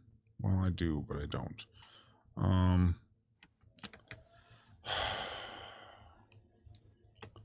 Do I want a quest? No, here's what I'm going to do. I'm going to go up 1, 2, and I'm going to fight this headstone junk golem. You guys are welcome to join me if you want. Drake? Where are you at? I'm at the headstone junk golem. I don't think you can get there, actually, Drake. I was wondering about that. Well, it's Can I go this way up the river? You can, it's but 3 away. It's 3 away for you, yeah. So Yeah, I got 3, right? no, you're at the 2. Oh, is it 2? Mm-hmm. Oh, it's 2, 1, 1. Okay. Correct. Then Yes. yeah, then I couldn't make it. Plus, if you came up and attacked, you'd lose your quest. You'd have to take the B option. That's true. That's true. I have to go up that way because I got to get up to here. Yeah, but you'd go up through Elderkin Arc, across Blight's Bog, Village I should go this Quest, way? Village Okay. Quest, actually have a dash rate, then you're there, yeah. So that's what I would do, but I can't do that now because it's on your turn. Well, no, Right. you're deciding where you're going to go to travel, so. Or are you just Oh, going to well, stay I'll- put? No, I'm gonna get going because I Okay. want to get that quest. Yeah. So 1, I could go 2, right? So I Yes. go up here. And because you're the Sure. Wind Mageneer, you don't trigger any corruption through Blight's Bog, so that's really good on you. That's a good plan. And, Oh, thanks for putting that. Yeah, no problem. Yeah, I put that right there for you for this very moment. Yeah. Go ahead and move your fuel down 1 drink. No, I think meant thanks for putting the quest is taken icon. Oh, you're welcome. Not for putting the it doesn't. I'm do going the to take main- credit for both of them. Yeah. How about that? Well, you can if you want. Oh, I mean, you know. Yeah, so fuel cube down 1, Yeah, Drake. fuel Yeah. cube down. Yep. And where are you going to go, Oaz? Are you going to come fight this with Okay, me? Or? so why couldn't he come here to the middle? Because Seneschal, because blocked. of the fires that happened, that no one knows how they started, the city marshal locked down the city. So you can't travel through it or even to it until we remove those gates from either completing quests heroically, like Drake's trying to do now, or defeating junk golems. So which I'm about to do. So if I want to, I can just move my character over next to you, and we can fight this dude. Yes, exactly. All right, let's do that. Awesome. All right, so we will Um, start creating Fight the is fun. fight. Let them fight. All right, so I'll move Mhm. the headstone junk golem down here. So first we build with a leg. It starts off with a, I mean, that's not nothing, but okay, 4 metal for its leg. And then it has an arm of, so its arms are actually going to be double because each junk golem has its own like special thing that it gets. Fortunately, neither of these match the junk golem's element, so they're going to be at their base amount. But this junk golem gets ×2 to arms, so it will get 8 metal for this arm and 4 metal for this arm. It also gets a potion. It gets to start with a potion. And it begins with 1 blood charge. So, all right. There. Okay. So, for who goes first in this case, it's whoever has the highest speed. My speed currently is 9 plus 6. 15. What was your speed, OS? 15. 15. Okay. Now, because there's the person that breaks the tie is either Chunk or Gem. So Drake, you pick who goes first between me and OAS. Well, what's it worth to you? I'll have Oaz go first. Okay, OAS. So you'll go first, and you get to take one of your actions. Okay.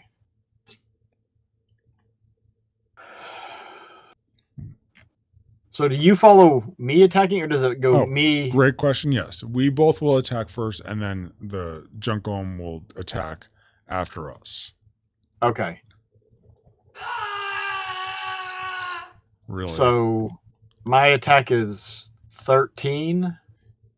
1 second, guys. First, I don't know why the rage meter is not filling up. It should be up. So I'm gonna turn off Smotron because I don't know what's going on. It's Smotron. broken, I guess, or something. So I'll turn that off. Broketron. What was that? Broketron. Broketron. How dare you? Catron. Oh my goodness. Leave Smotron alone. He did nothing to you. He did nothing to anyone because he's broken. I guess that's I do like true. the voice. It's pretty cool. Don't. Thank you. I like it too. Yeah. Which I still need to change, but let me do that. Filters. Okay, where are you? Is it here? Aha. No, that's not it. Well, geez. Golly gee willikers, where's my filters?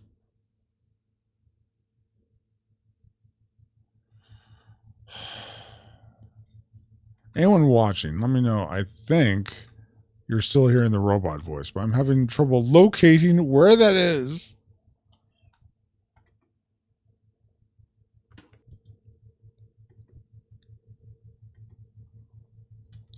Maybe it's on this. Filters.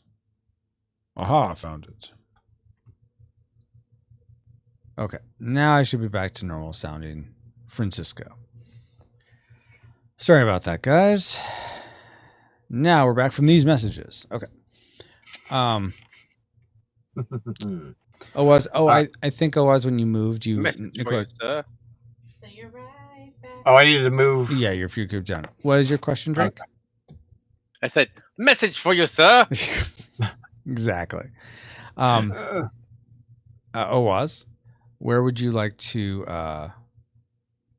what action did you want to take? That's where we're at. Yeah, which action would you like to take against the Jungle? So I can do total attack or targeted attack, right? Those Yeah. are the two options. Yeah, and you can So you can also amplify with a card in your hand also. If one seems like, oh, that seems like it'd be good. And if you're not sure what one does, I'll just ask and I can help inform you.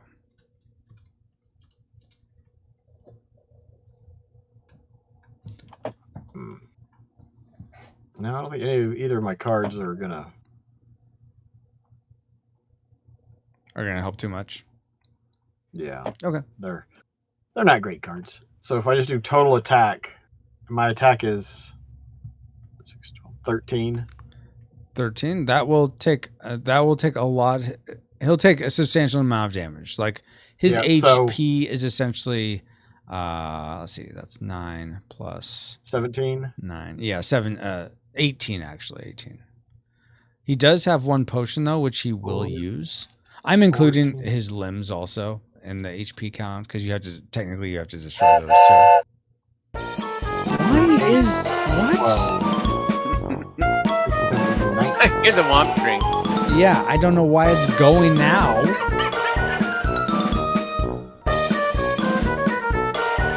Just poke. Don't fix it.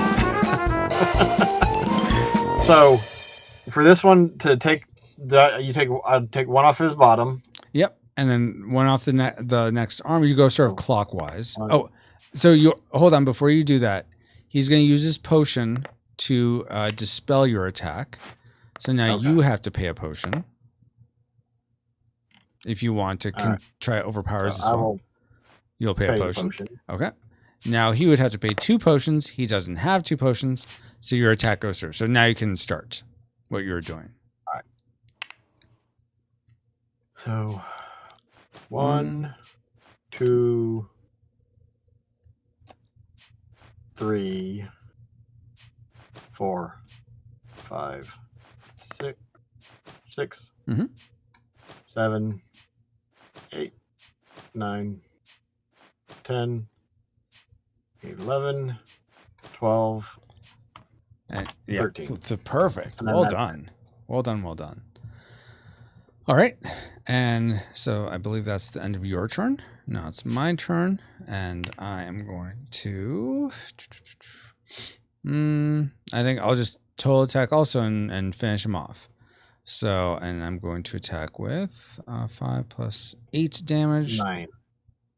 9? Oh yeah. No, 4 and you're 5. right. I am in it. I can math. Don't you guys worry. I know how to math. Yeah. So 9. This just destroys them because 1, 2, 3, got 4, 6. 5, 6. Exactly. So, and the Junkolum is defeated. Bwahaha. All right. So because I was the Junkolum Slayer, I'm the one who dealt the final blow. I get to determine where the loot goes. So the loot is going to be one of the limbs, a potion, however many potions the Junkolum got, that's how many potions the loot will be, and the body itself. So the Victor's Boon for this one, whoever has the body, is the excessive metal reduction, or the extra damage you do from your targeted attack gets applied as a total attack. So let's say you did a target attack for 30 damage, completely wipe the floor with an arm. Usually the rest of that damage would just be wasted. But with this, the extra damage gets carried over into the other limbs. So that's what the Victor's Boon for that is. In fact, I like that one so much, I'm going to take it. Owaz, would you like this this limb that's a 4/9 water, or one of the other limbs?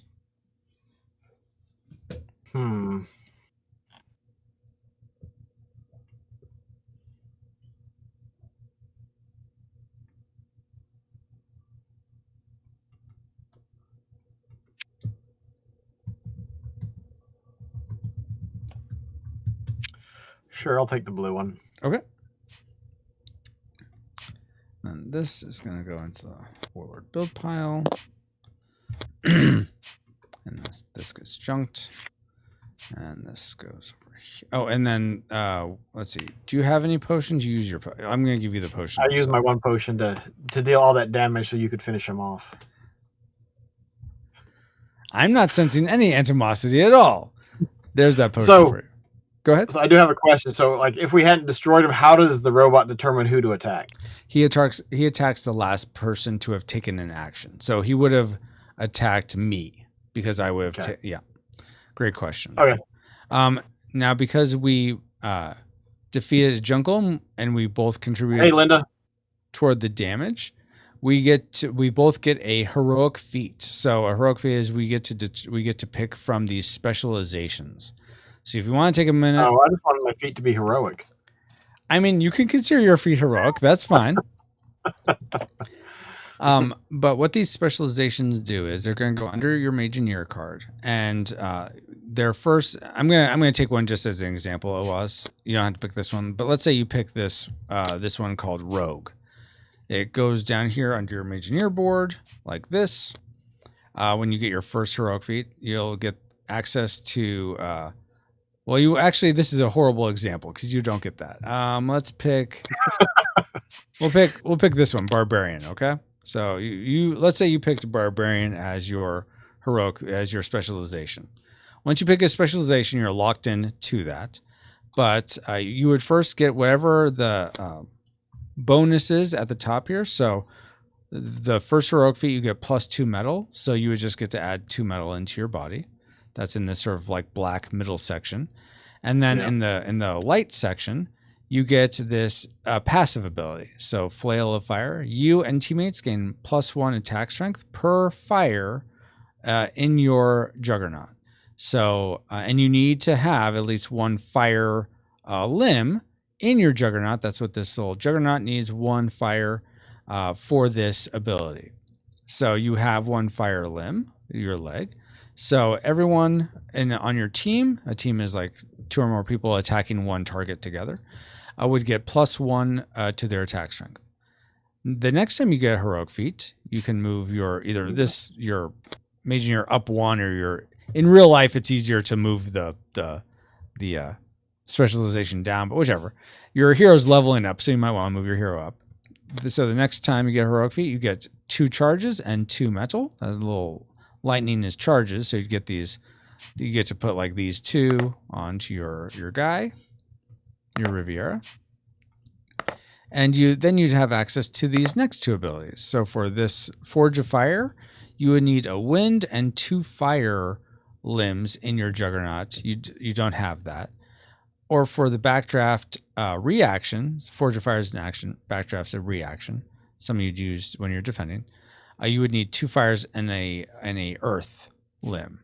So that's how you determine, okay, what specialization may I want to go for. Usually it's easiest to go with the specialization that matches your Mageneer, but you don't have to do that. So if you want to take a bit to figure out which one you might like, I'm totally fine with you going first and picking from. Well, I'll just grab the one that matches my person. Okay, that's fine. Would you prefer the pirate one or the Commodore one on the other side? They're both different. Others. I didn't realize it was double that. Coastal bombardment target. Choose one for each rust they have. -2 metal. So the rust would be the charges you put onto an enemy for Riviera. Mm-hmm. Target picks give attack. Play card or reduce a limb's metal by 2d6. Ooh. We'll try this one. Okay. Sounds good. So you get so I get one charge. 1 charge and 2 potions. Yep. So you go ahead and put the charge on your board and I'll get you those 2 potions.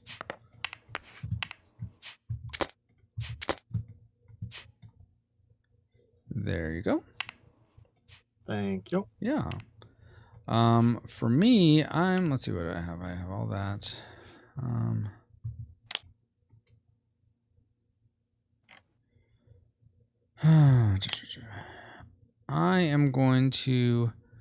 actually going to be the warden.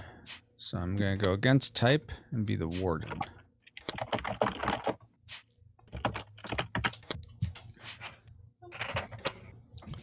All right, so let me put this under, and I get to get 1 charge and 4 metal. Wow, okay. I don't really need 4 metal, but I'll take it. I'll take 2 metal. How about that?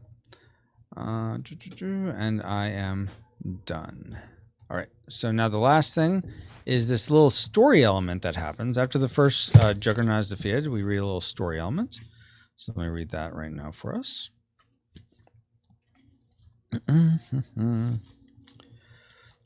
Okay. After successfully setting up camp, you notice something strange on the path ahead.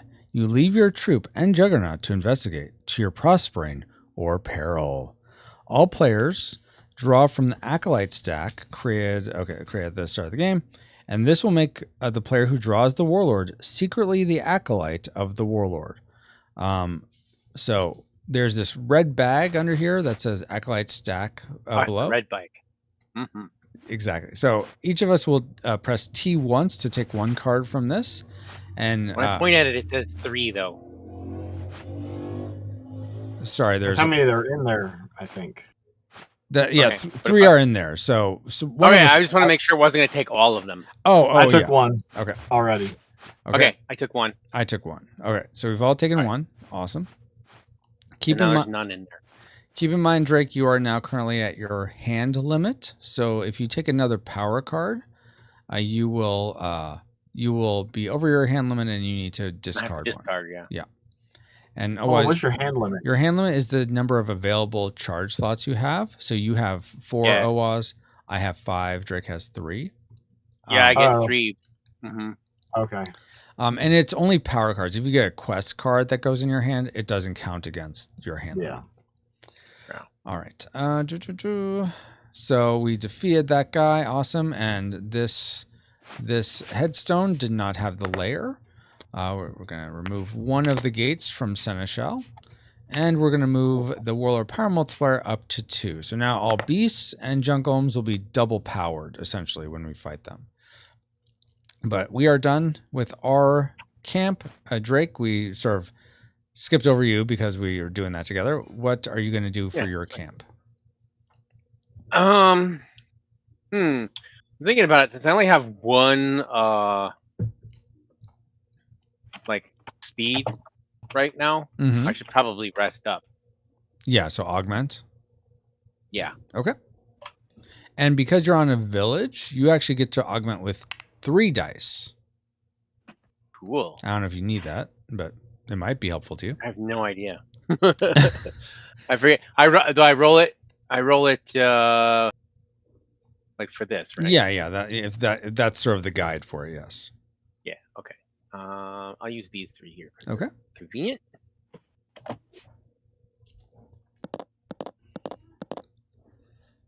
Wow. Okay. So 11 Okay. minus 2, so you get 9 metal. You get to add. Ooh, I don't even think I can do that much. Probably not, I but think I maxed out. if you want to change one of the cards in your Juggernaut with one in your hand, you can do that first, and then maybe you'll have more to work with. I think I'm okay as is. Okay. All right. Then, yeah, just add 9, I guess, into your left side. What this could go up to 7, it looks like, is for the leg. and So this could go up to 6. yeah. So really, you only get to earn 3 metal, but it's something. Yeah. So, so is that 7? I Yeah. can't tell. Up 2 then. Yep, right there. There, and then up 1 here, I think. Correct. Is that right? Okay. Okay. That is right. It's hard to see from, and then zooming in and out and all that. Yeah, no, I totally get that. All right, and now, let's see. Now you can move your fuel cube up 2. Yay. But because you're on a village, there are spies within the village, so you'll have to roll 2 dice for corruption spread. Okay.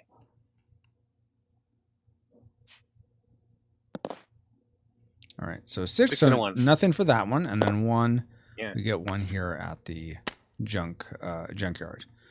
Right. Fantastic. It's not Okay. too bad. Nope. Owaz, now everyone, the day is done. Will you roll for overnight corruption spread, please? All right. Oh, wow. The Galmany Junkyard is hot with corruption. Okay. All right. I am going. So you can't fight the corruption. Oh, so okay. No, great segue into another aspect of this, Owaz. So you can't. I don't know if fighting is the right word. What you can do is you can remove corruption. So, for example, let's say I was down here at the Galmany Junkyard, and I moved to Fixer's Ferry. So I go along this route that has 2 corruption on it. I could take both corruption. I could just take them off the map, and then I'd put them down into my corruption area of my player map. Or I could take none of it. I can't take one and not the other. It's either all or none. When you pass over a corruption along your route, you can take all of it or none of it. When you have it in your corruption area, it doesn't really do anything to you. It's just you're keeping it away from the warlord, or if you're the warlord's acolyte, you're taking it for yourself to use later. But you can, if you would like to cleanse it, that allows you the opportunity to convert it into potions, and you can cleanse corruption by paying metal at Eldrick Arc and Ashley's Haberdashery. They both have different amounts that you have to pay for cleansing the corruption, but those are the places to do it. You can also do it at Seneschal, this one with all the gates on it, and there you could do it for free, but you have to wait a while till we clear all the gates. Okay. So, does that answer what you're saying about fighting it, Owaz, or did you mean something else? Okay.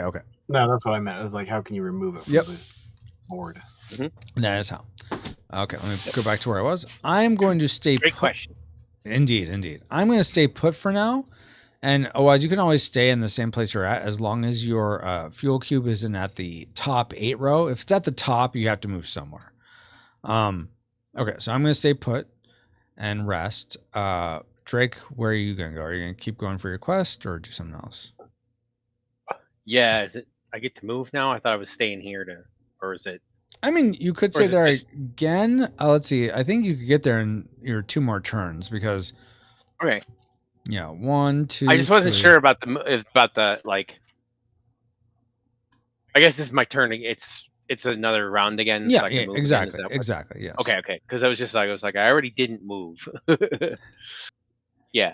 So, I got to get up to where exactly? It's what I have to get up to. This spot Yeah, here. exactly, right there. Yeah. Okay. So, and I can go up to 3 right now. Mhm, So mhm. 1, 2. So I go here on this quest Mhm. spot. Yeah, and you don't have to take that quest because if you did, you'd lose your quest. But Yeah, can- that's what I figured. Yeah. I just wanted to. I did want to know that. Mhm, Yes. mhm. And move your fuel cube down 1, and then Oaz, where are you gonna go? Yeah, I'll go do that. All right. So, what is the benefit of resting? Great question. And this is something that is on the player aid card under cities, freed city. But just so you don't have to read it, I'll tell you. Just so you know that those types of, if you want to look for yourself, that's a good place to remind yourself. At a city, you can first completely reconfigure your Juggernaut with the limbs in your Juggernaut and the limbs in the cards in your hand. So you could completely rebuild your Juggernaut with all the cards you currently have available. After you do that, you don't have to do it, but after you potentially do that, you get to increase your metal by 3 somewhere in your Juggernaut, and you get to move your fuel cube up by 3. So those are the benefits of resting at a city.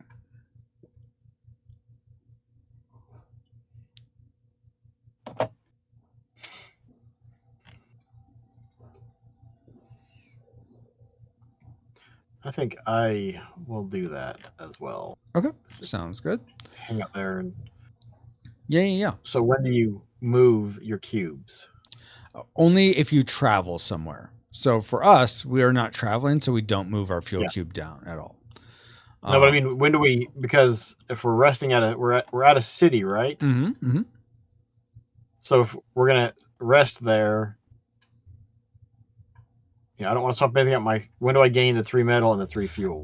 As we go through our camp action, so we all travel or stay put, and now we all we're just camp. doing traveling. Okay. Yeah. Okay. We just finished traveling. I'll jump the gun then. Okay. So I'm staying put. Okay. Cool. So I'm gonna stay put. I'm not changing my my Juggernaut at all, and I can't take any of the metal, unfortunately. But I will take the fuel. So 1, 2, 3, and yeah, that's all for me. Drake, what are you gonna do up at the spot you're at? What are my options since I'm not taking the quest? You can patrol the bounds, or you can augment.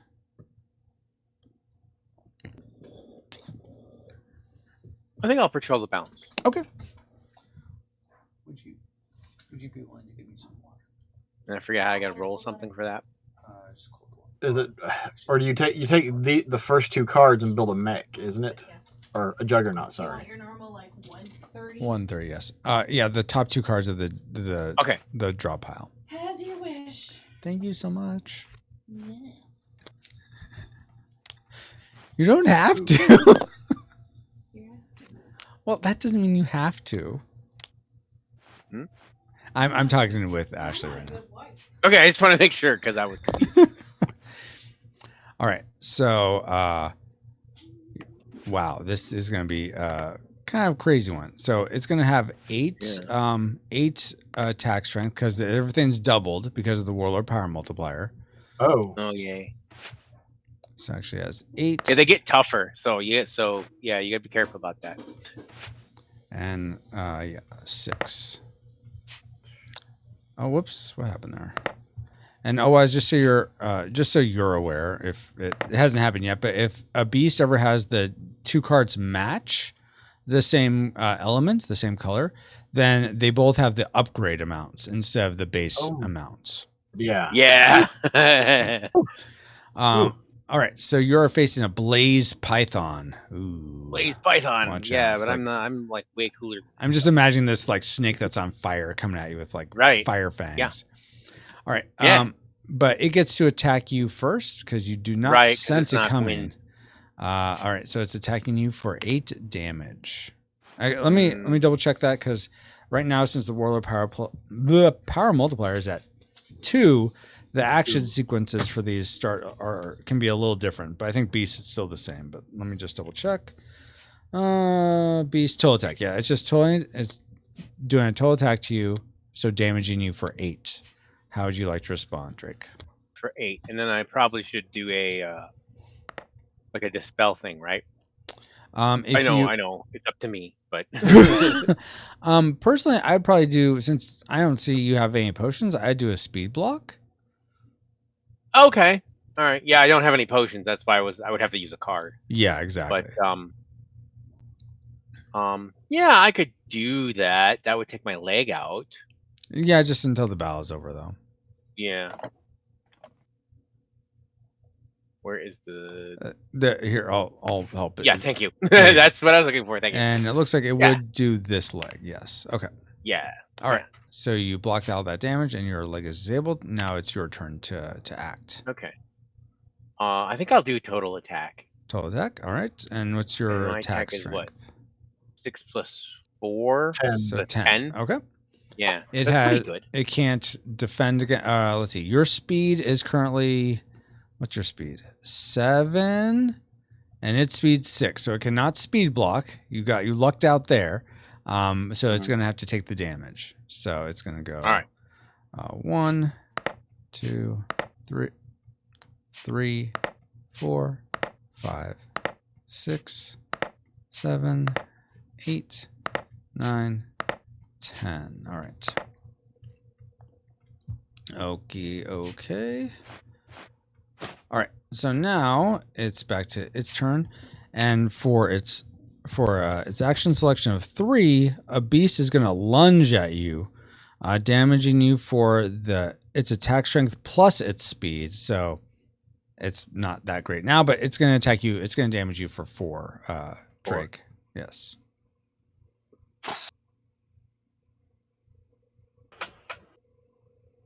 Trying to think if I should just eat that, which I might want to do. So since one leg is disabled, can he like take points off of that, or does any hit on that destroy it? If he did, he'd be destroying the leg. I mean, I guess you could do that, but that wouldn't be very wise. Yeah, great question, Right, was. right. Yeah, I'd probably just go like 2 here. I mean, you could still speed block again, Drake, with your other leg, and you'll probably kill him this next turn. I probably will kill him the next turn. Oh, I'm still faster than him, aren't I? Yeah, because he only has 1 speed right now, versus your 1 speed 7. is slow. Yeah. Yes, 1 speed is slow. Just basic math. All right, I'll do that, I guess. Okay. Since that's There you go. All right, you speed block. now my speed is really slow though. Yes, that's true. You are. And he's gonna speed block me because he's got 1 and I got 0. Oh my gosh, you're right. He can do that. I didn't think about that. So yeah, you attack him, and he does speed block, and but he has to use his strongest limb, which is his arms. Which apparently just passes through. Right, just like real life, when pieces pass through other pieces, they just phase through them. Yes. All right, so it's his turn again. He can't do anything because he has no attack. He has no attack. Yep. Yeah. So now it's back to you. And what are you gonna do? Total attack. Well, don't you want to like parlay or something? You sure you want to just total attack? Parlay. All right. No, I'm gonna target attack his upper. Why I'm would kidding. you? Total attack. Thank you. His leg. Perfect. Yeah. Sweep the leg. Sweep the leg. I imagine you just want to total attack him. Period. Yeah, I want to total attack him. All right, you destroy. That's why I said that first. Oh my goodness. So, yeah, so you definitely destroy him. Yeah. All right. So, do you want to switch out any of your cards with any of these cards?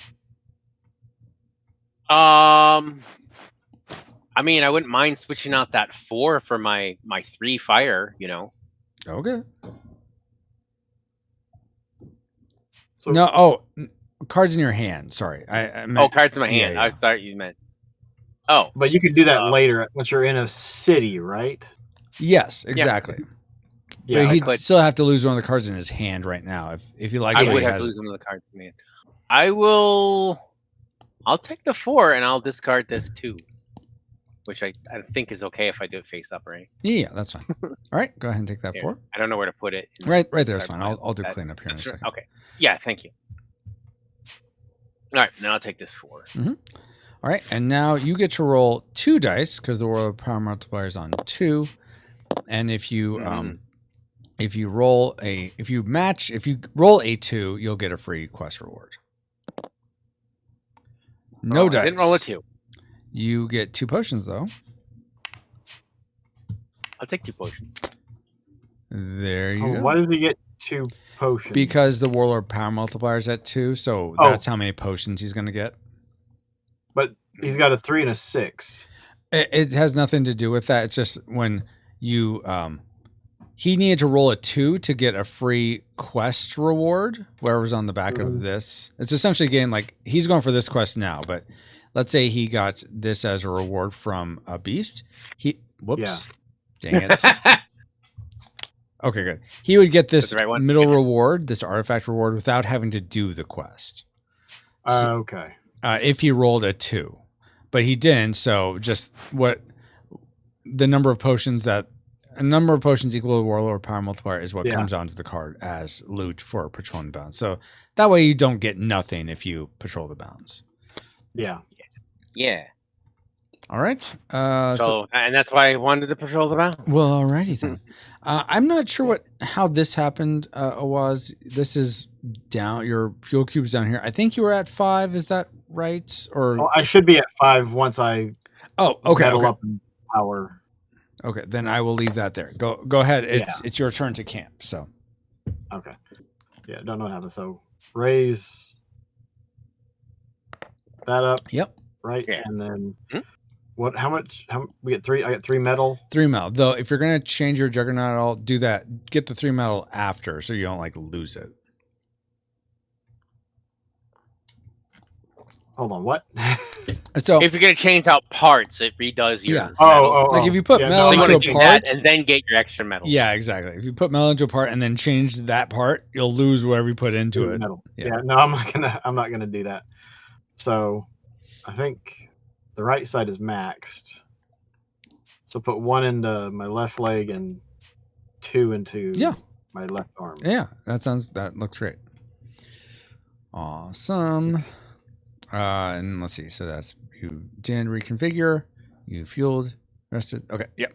So we're all done. Will you roll for overnight corruption spread, please, OS?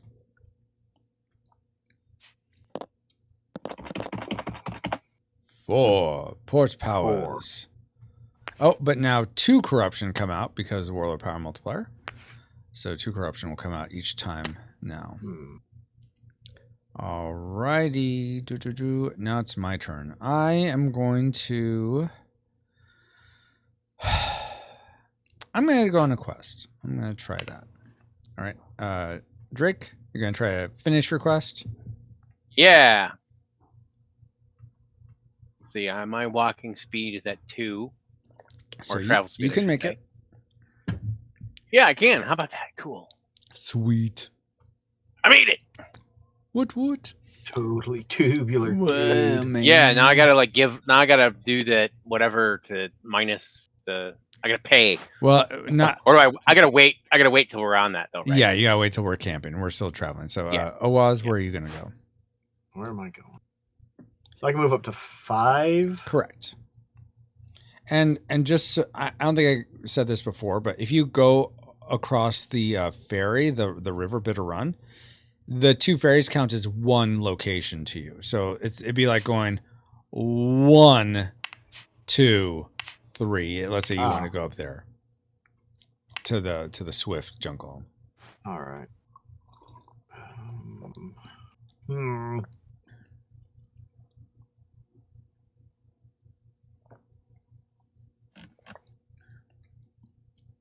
So And if I there's come over here and corruption. try to fight the Swift dude. Yeah, you might be able to take that out by yourself. You're pretty powerful, so.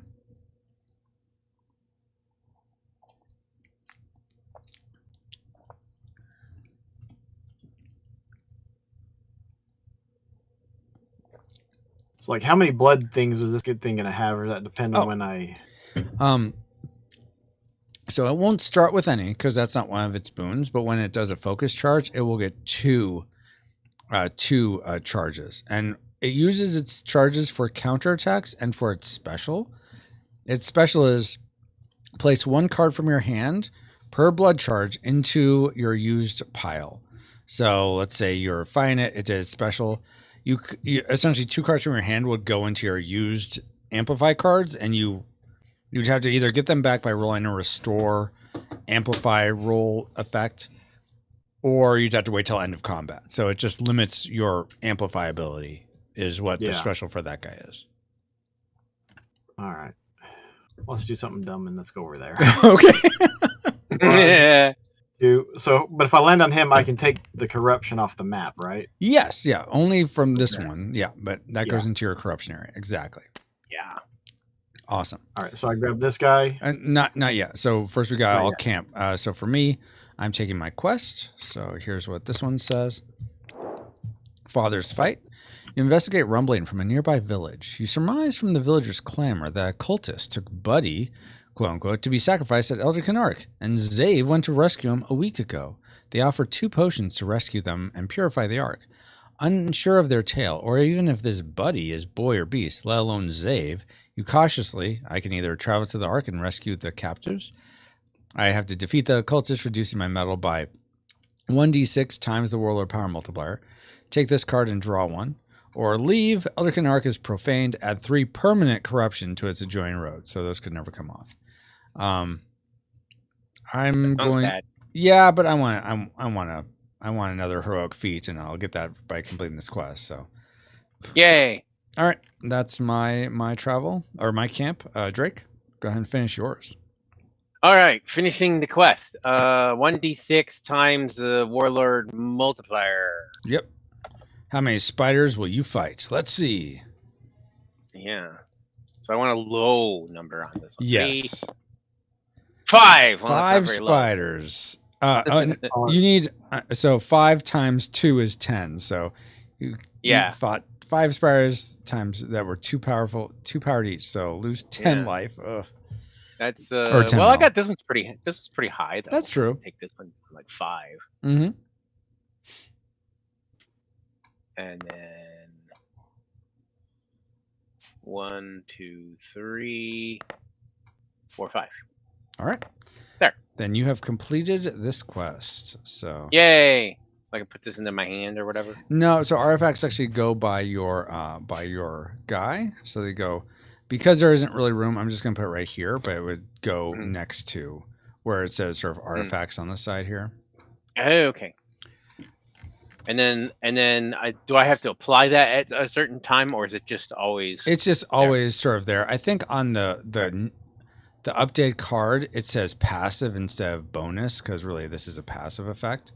Right. But you just next time you travel, after you're done traveling, you can move your fuel cube up to 8 instead of down 1. That's essentially what that is. Yeah. I got to move it down. Wait, no, I already moved it down. You're done traveling for now. All right. I don't think I didn't move mine down. Okay. When I traveled. Okay. I think I did. No, I didn't. I didn't. Yeah. I didn't either. So I messed up on that as well.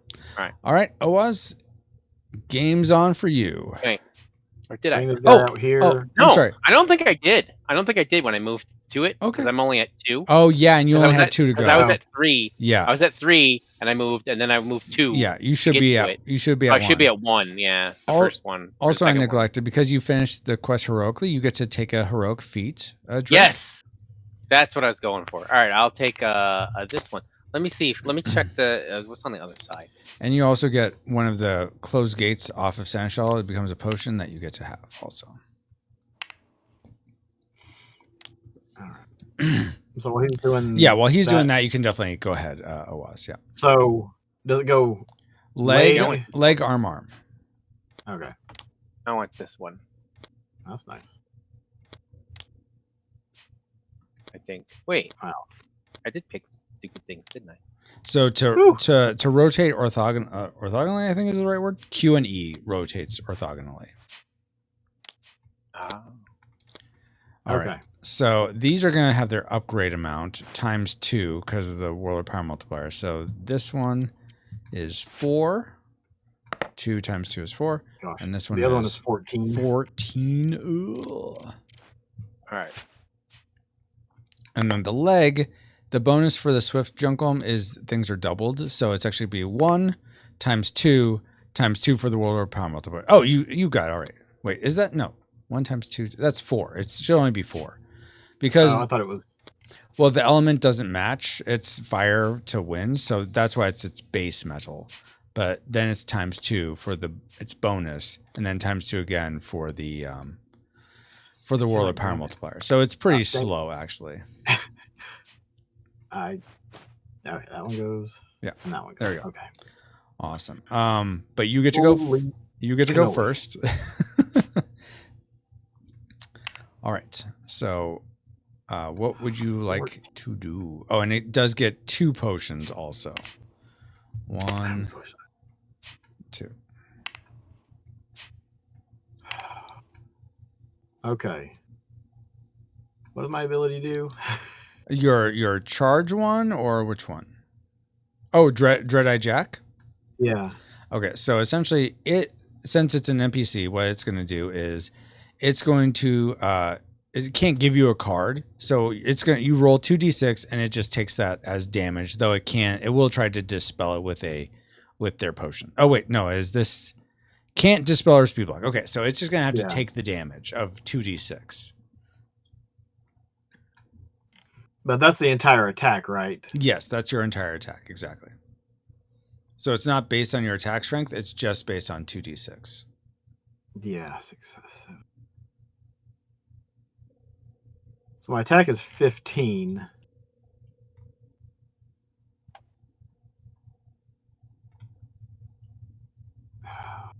But I mean, I guess that'd be like if you roll doubles of 12, it goes to a limb, so it could deplete that 114 one by quite a bit. But I get that. Oh yeah. Oh wait, does it go to the lowest limb or the strongest? Oh, it goes to the lowest limb. So you're only looking at hitting either the arm or the leg. Yeah. I'm sorry, the 2. I think total attack. Might be the way to go. Okay. So do that. I'm assuming he's going to use a potion.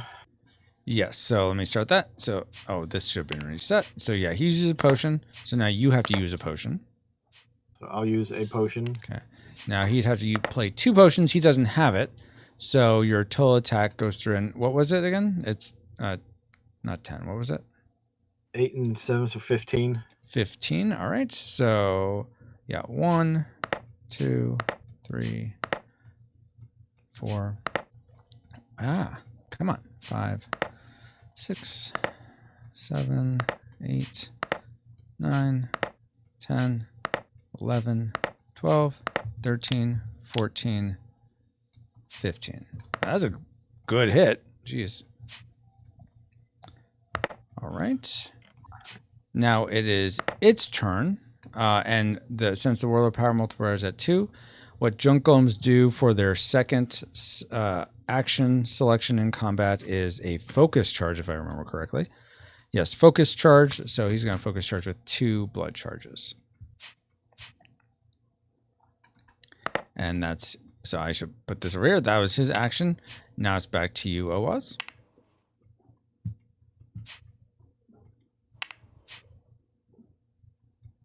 So if I do another total attack, I'll just it should just wipe him kill out. him. Yeah, I think so. If it goes through. 10, yeah. So sorry. Yes, exactly. You'd have to, he'd right, so potion, but other than that, yes. Yeah. Yeah, so do a total attack. All right. And then he uses a potion. Yep. And then you use a I use a potion. potion. He does a potion, and so that destroys him. Well done. And he is donezo. All right, so let me clean up some here. All right, so Owaz, you can pick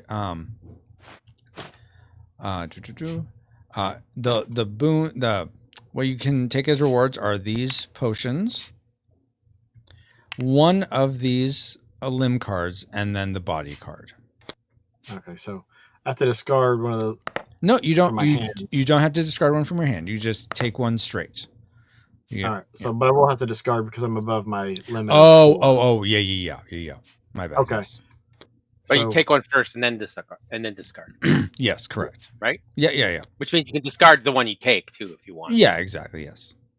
Yeah. Well, I'm gonna just discard that one. All right, and then get both of those potions. Where do I stick his body?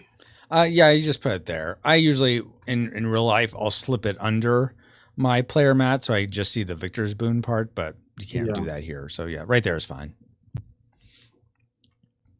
So what is it? Owner keeps their quests open. Oh, so if I have a quest and I fight a golem, I don't lose my quest. Exactly. Yes, that's exactly what That's that means. cool. Yeah. Except if I don't have a quest, so what good is that? It's not very good. Go get a quest. What do you mean you don't have a Plenty quest? more on the. What are There's you doing? plenty more on the board. And then does this thing go? Yeah, that goes up. Exactly. All right. So you get another charge and you get 2 more potions. Wow. I'm going. Yeah, you put another charge there. I'm going to give you one of these 3 potions and take one of yours back. So there's your 2. All right. Fancy. So just so you're aware, it looks like you have access to both of these. So Seize Bounty, because you have two waters and an earth. For your action, you can roll 1d6 for each of your available charges. Right now you have 2 available charges. Take an amplify roll result for each. So you could just roll those and get these results from it as your action. And then for your reaction, Hair of the Sea Dog, for every 3 metal you lose from an attacker's action, you gain 1 potion up to a max of 5. So if you took 15 damage, you could get just 5 potions from that. Sheesh. Let's not take 15 damage. Well, yeah, probably best not to. But if you're in the corner and that's all if you're gonna have to do that, you'll at least get potions from it. Okay. So, and then now we're going to do the next story beat. So let me do that real quick. That's in cities. Okay. The freedom of more people fills all the Magineers with elation, a feeling quickly choked by a vision of red and shadow, becoming the visage of one of their very own. So the Acolyte player, so the person who has the Warlord card, reveals that they have the Warlord card, ignore if playing solo. All right, so whoever of you has the Warlord card, go ahead and you can just put it out in like on your Juggernaut or out in front of you somewhere. So go ahead and do that. Drake, did you forget how to put a card out? I'm not the warlord. Owaz, it's okay. You can. Don't worry, Owaz. It's okay to be the warlord. Don't worry about that. I didn't get a. Okay, what does the warlord card look like? All right. It looks like this.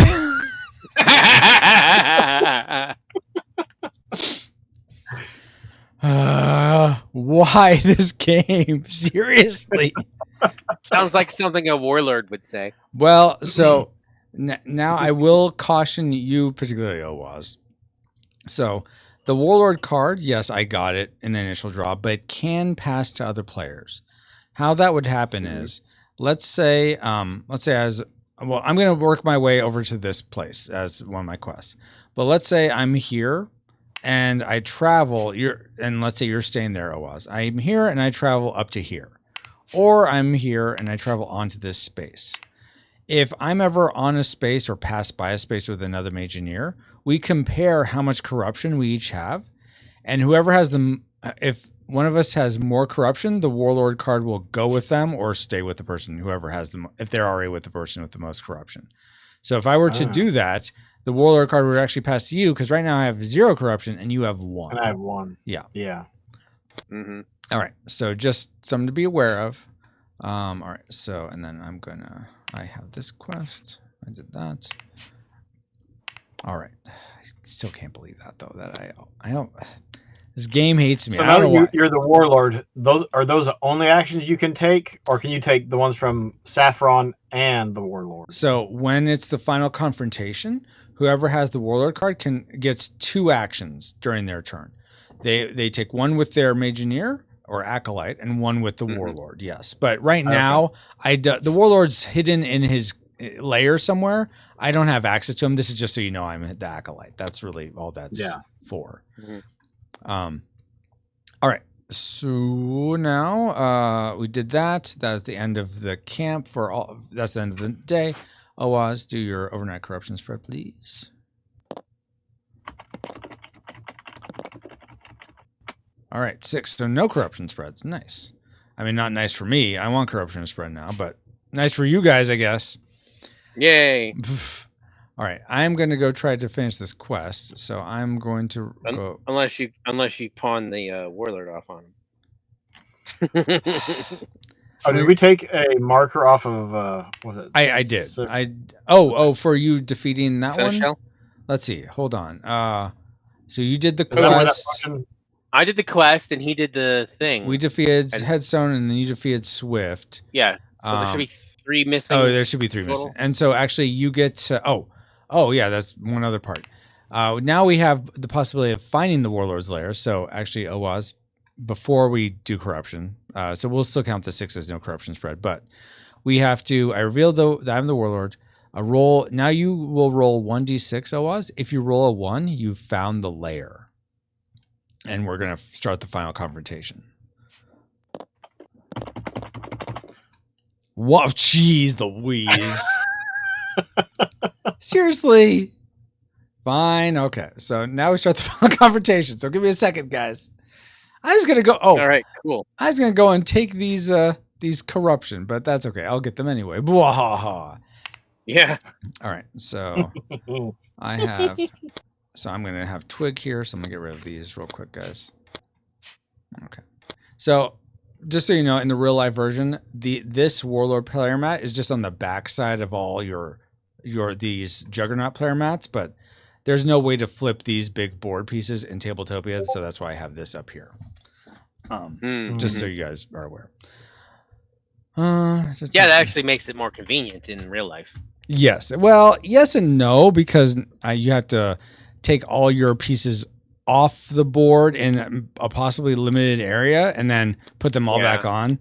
So it is and it isn't. But anyway, we're not gonna we won't focus on that right now. So first I'm gonna Yeah. It's not doesn't matter for now. Yeah. Dang it. And I don't get to So here's the thing, because I didn't get to finish my quest, I automatically take the B option, which does help me because that's gonna put 3 more corruption around Elderkin Arc. And Elderkin Arc is like permanently closed. Yeah, but I mean, it doesn't matter at this point. But yes, that's exactly. Yeah, because we're not going there now. Exactly. Yeah. So this gets discarded. Man, I would have liked to have had that. All right. And now I'm going to start building the Warmock. So first, I'm going to put this leg right here. It had 9 metal, so I'm going to take 9 metal out of here. So that's for this leg. I'll move my potions up there also. Whoa. Calm down. Potions. Go there. This leg has 6. Yeah, 6. So I'll give that 6. This arm has 6 also.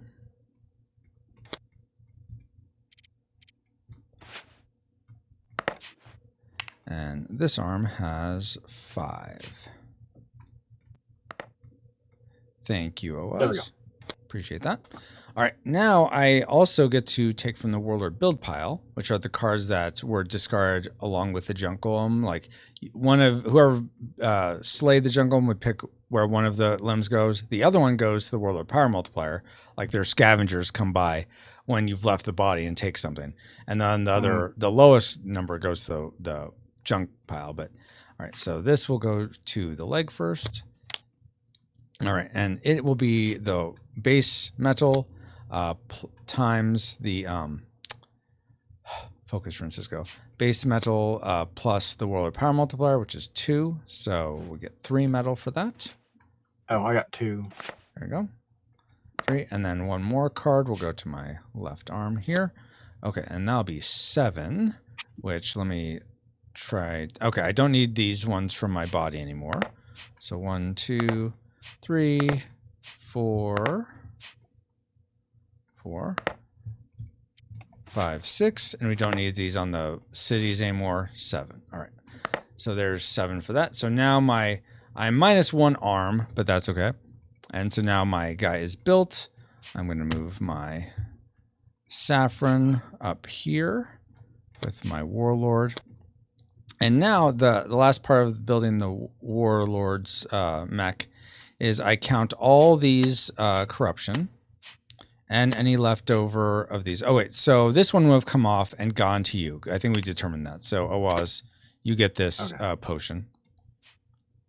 So 1, 2, 3, 4, 5, 6, 7, 8, 9 for that junk golem, 10 for this junk golem.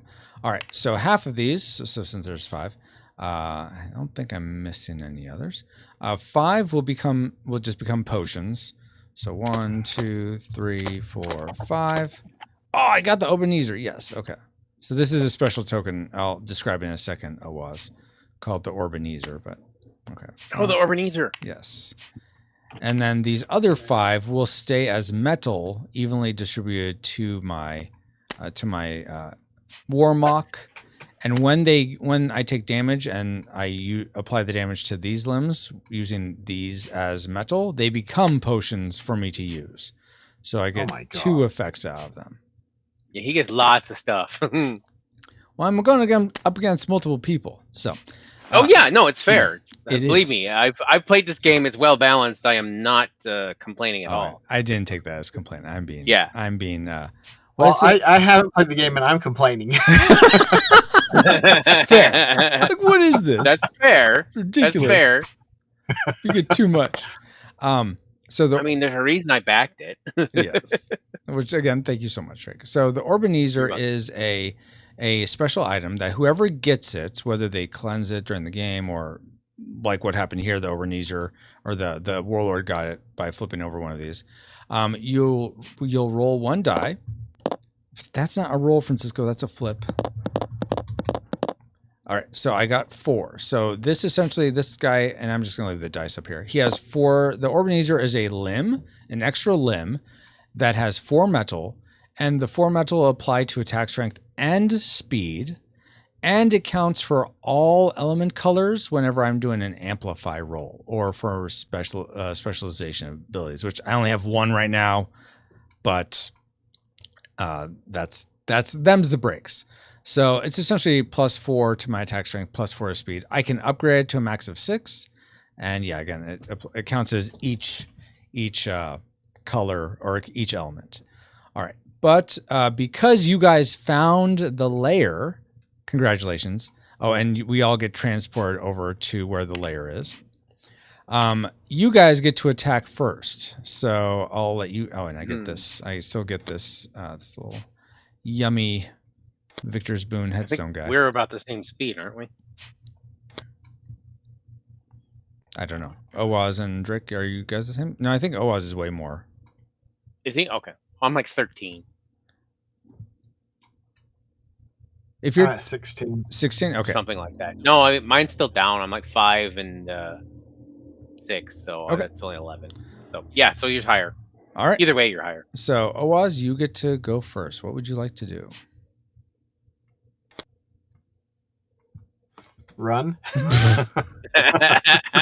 I mean, so here's the thing, Awaz. If you attack me, I can take the damage and then tempt you to join my side. If we can destroy Drake together as streamer and then rule the universe. Yeah. Unlimited power. Exactly. Right? Whoa. So I would say right now we're probably, if it's us 2 versus him, we're probably pretty evenly matched right now. No, don't listen to him. You're going to die a horrible death. So you might as well just give up now and join me. Now if you join him, then I think you guys will wipe me out. Yeah, because you're kind of damaged. A little bit, and I'm just one guy. Yep. And just so you're aware of this as well, Awaz, a special option that you guys have the ability to do is something called Sacrificial Atonement. and that's where you actually try to free Saffron from the influence of the warlord. To do that, it's an action one of you can take. You'll have to destroy a limb, and then the amount of metal in that limb, you get to roll that many dice. And then I roll the number of dice equal to my number of limbs. Right now with the Ebenezer, I have 7 limbs, so I would roll 7 dice. Whoever rolls more 4s, or if it's a tie, the tie goes to the Mageneer. Whoever rolls more 4s wins. And if the Mageneer wins, then Saffron would be freed from the influence of the warlord. And I could either play as Saffron, as there's special rules for playing as just a Mageneer without a Juggernaut, or if I wanted to just play as the warlord, then Saffron would go to whoever freed Saffron, and then that Mageneer could use abilities from Saffron or their Mageneer. They don't get to have 2 actions like the warlord does, but they could choose from either. So that is something that's available to you if you'd like. Yeah, that's really cool too. We did that once, I think. But otherwise, yeah, it's your standard attacks, total attack, target attack, Dread-Eye Jack, Seize Bounty, that stuff. Yeah, that would be a good move if we could pull that off. That would be very beneficial, though. But it's it's a risk because like my highest limit is what, the 5, right? Yeah, but I mean, yes, right now, yeah. So you'd only be able to roll 5 die with that. Yeah, 5 versus 7. So odds are not in our favor. I like those odds personally, just so you know. I like those. I mean, they're close, but they're not in our favor. So I mean, it could be fun. It could be something. I don't want to urge you to do it. If you think it's too risky. Come on, Oaz. All the cool kids are sacrificially atoning. That's right. I mean, it does sound kind of neat. I mean, I could do a targeted attack. Yeah, there's other things we can do because we have the the special powers. You got a feat, right? So and I got a feat, so we got a level 1 at least. Yeah, I think. so you have options. I think Oaz got 2, didn't he? Yeah. Yeah. Popular strategies, Oaz, are depleting the warlord of potions. I see a lot of that. Like, okay, let me just try to drain the warlord of potions, and he's a lot more vulnerable. 7 out of 10 would recommend. Oh my gosh, Ashley! It worked. I'm just saying it did. All right, Ashley recommends that route. You could also like I think one of you were saying do a target attack. To just take out the strongest limb, which right now I think is this one of these left arms. Yeah, this has 8 attack strength. Right now my attack strength is 8, 7. That's 15, 20. So 24. He's got the Ebenezer, which that does help a lot because when I had the Ebenezer, I won as the warlord. No. So and you can target attack the Ebenezer. That's possible too. Yeah. It just has 1 though, right? The Ebenezer. It has 4 metal right now. Oh, it's 4. Okay. It can go up to 6. It's wherever you roll initially, then you can upgrade it. Oh, I think mine was like 1. Yeah. 1 or something stupid like that, but it still helped. It still helped a lot because of that. Because that affects all the amplifies. Go. So yeah. Yeah. All right. So shoot. Geez, I have been neglecting chat for so long. I didn't realize I didn't have it up. Bobo, if you're still there, he says, hey to Oaz. Bobo does. I think that was probably a while ago, though. I haven't been monitoring chat. I'm sorry. Oh, he said he's at work. Low chat response. Well, playing a game, not paying attention to chat. Low chat response. Yeah. Yeah. I'm going to let Oaz decide what he wants to do because I'm not to put the pressure on you, but it's, I've played this a few times, so yeah, I'll let you have the fun. So the Seize Bounty, I'd roll 2 die and take a the amplify Yeah. roll from each? Yeah. So a 1 would disable. Let me double check. I think I made it so that's actually you may take. You don't have to take. See if I don't think. Let me check my most current card art. Hold on. Un momento, por favor. Sure. This will be file output, cards, specialization, and that's pirate.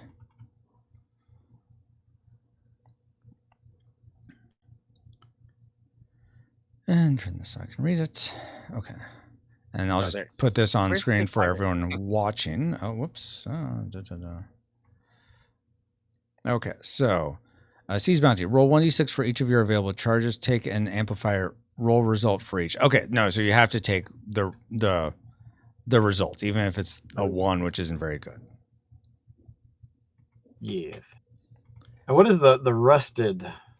Okay, so the rusted, if you were able to get those on me, and there's some abilities, there's some special amplify effects and some other specializations that you guys don't have that allow the charges to get on the enemy or your foe a lot faster, but typically it's a two turn process.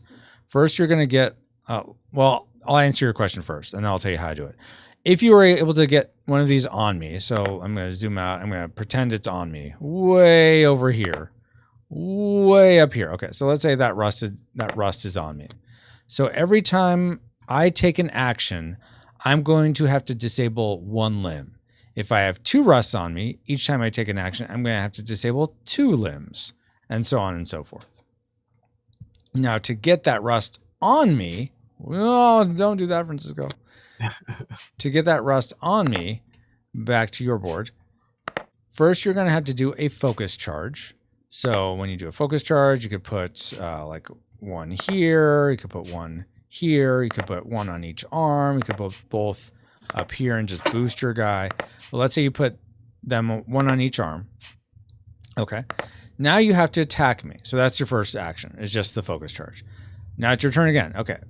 You're attacking me. Okay. Now you attack me, and if I take the damage or I speed block, then those charges come on to me, and then I'll start being affected by rust.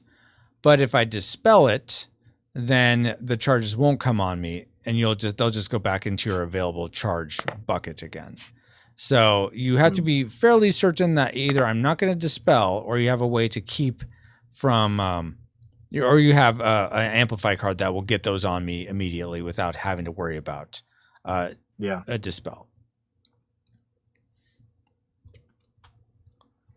So yeah, charges are good if you can get them on the opponent. It can just be tricky to do that. Yep. Yeah, they're really good, because I remember we had one time, and it was pretty effective. But yeah, I remember it's hard to get them on there. I remember being affected by rusts a lot, and I was like, oh, come on. Yes. Yeah. Well, I think I'm just going to start and do a total attack. Okay. Fair. Right. Good way to start, yes. Okay. So you're total attacking me for how 15. much? For how much damage? 15. 15. Okay. You know what? Do I want to start out with taking it? I was gonna say you probably want to dispel that, don't you? 4, 5, 6, 7, 8, 9, 10, 11, 12, 13, 14, 15. No, I'm gonna do, let's see. Oh wait, I forget. I also need two blood charges for him, because the Warlord Power Multiplier was on 2. Let me look at something real quick. All your available charges. You only have the 1, really? Oh, dang it. I'm just sorry. I'm regretting my actions right now, or contemplating my life decisions. Yeah. That's usually how I play too. Okay, you know what? I'm going to dispel Awaz. So here's 1 potion for that. So now it's 1 potion to you, if you'd like to overpower. Man, all right. So 1. Now it's 2 potions to me. I'm going to pay the 2 potions. Now it's 3 potions to you.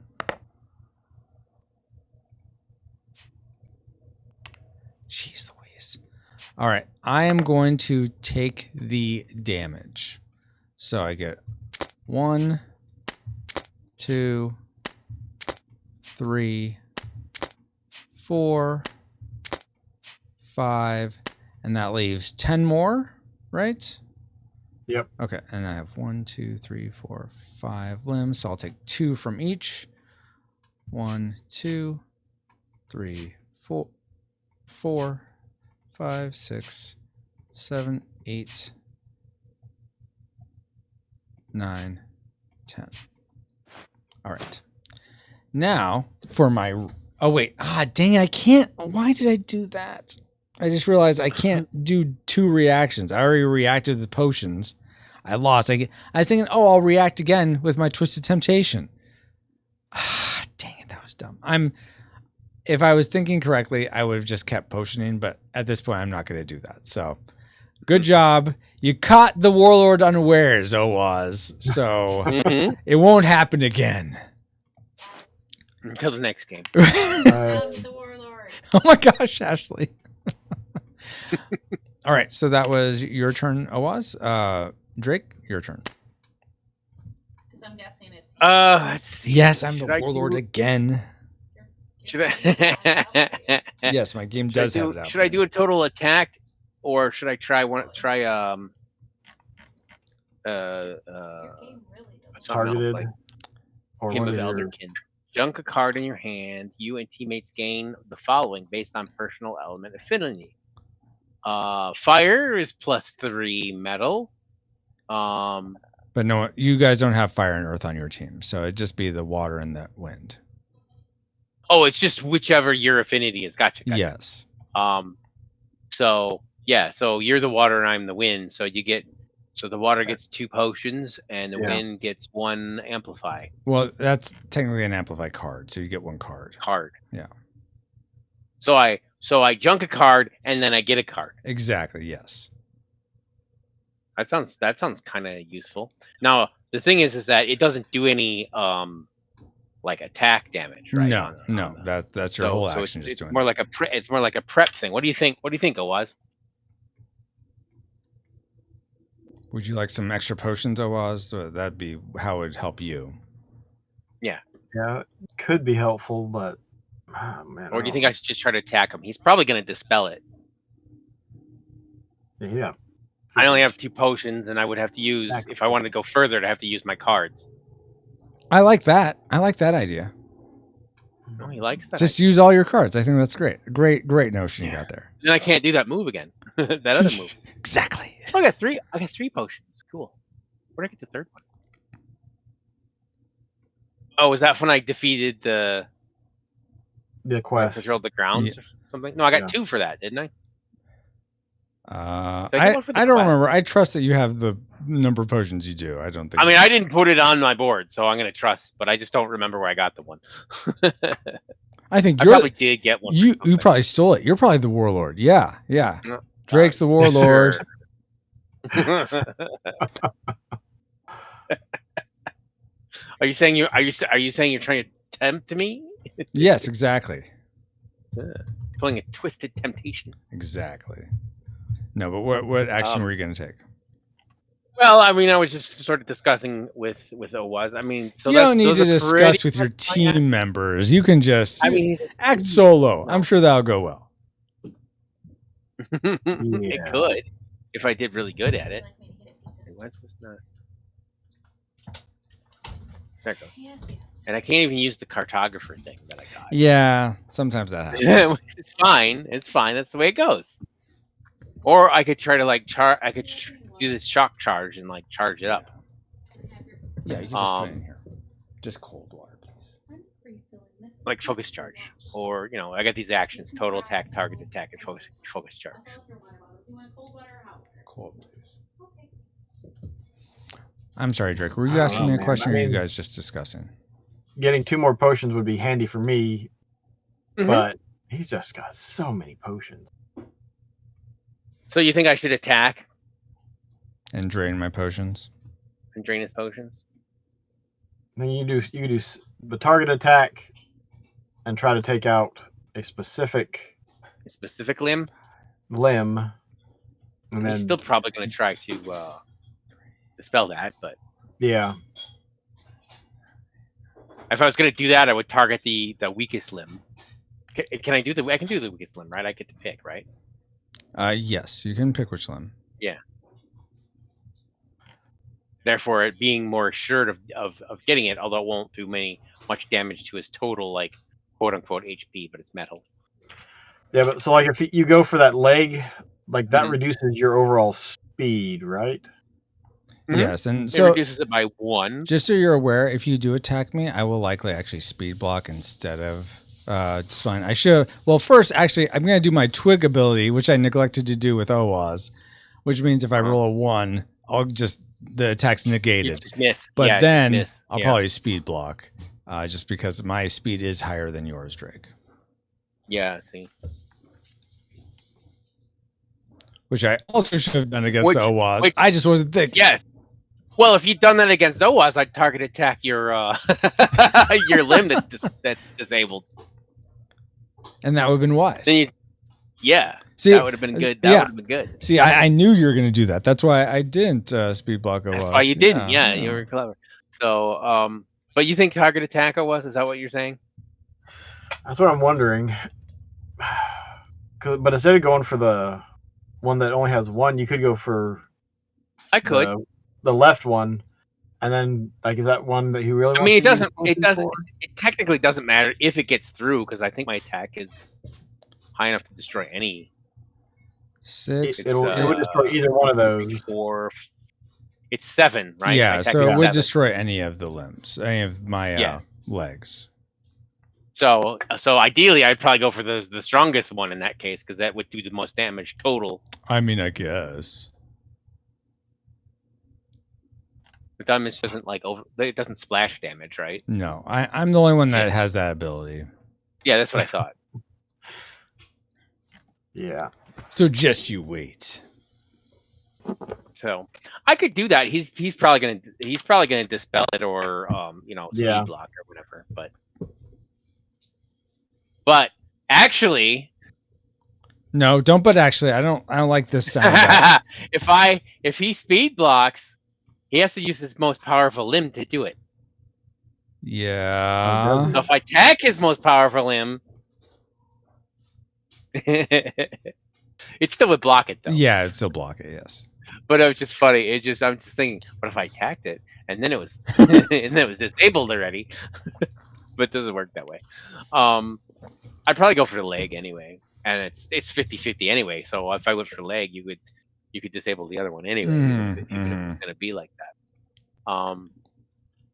But legs are good because that it's a legs are good because it lowers the speed, so it's less likely to speed block. But then it's also he has higher attack because you didn't disable the attack. So it's always a trade-off. That's what's so neat about it. I think I'm going to target attack since you were liking that idea. I'll target attack this 4-leg. All right. And you're probably going to speed block it anyway, right? I will. Or Speed block you got to it. roll your thing first, but Oh, yeah, of course. Jeez. What am I if I thinking? missed, do that. All right, so it doesn't go through, or my twig ability doesn't pop off. So I will disable this limb to speed block your attack. There you go, and that All just right. speed blocks it. So now it's my turn to bring destruction to the Majoneers. Saffron, destroy your kin. No, I mean, okay, I guess I will because I'm on your team. No, for Saffron, I'm going to use. Very nice. I'm going to use my my summon garden wall. Use one available charge. I have 1, and sacrifice any two potions or metal. Sum 2d6 for wall is metal. Wall absorbs all your damage from actions and reactions. Destroy wall when its metal equals 0. So I'm going to use a potion and a metal. Let's have that one. And now I'll roll 2d6. And I get 8. So I'll get 8 back out here. And so this wall has a metal of 8. So essentially all damage will hit it before it hits me. Cool. So that's one action. I mean, for you, but It is very cool for me. Thank you. I'm glad. yeah, It sounds like you want to be on the Warlords team. I like the sound Maybe. of that. I'm just saying it's a cool move. Let's see. I'm going to barrage attack, and I'm going to start with Drake. Barrage attack is I pick 2 targets, doing damage to them. If they don't have blood charges on them, I do -5 damage. My attack strength -5 to the first target, and then my attack strength -10 to the second target. So my attack strength currently is 5, 10, 19, 23.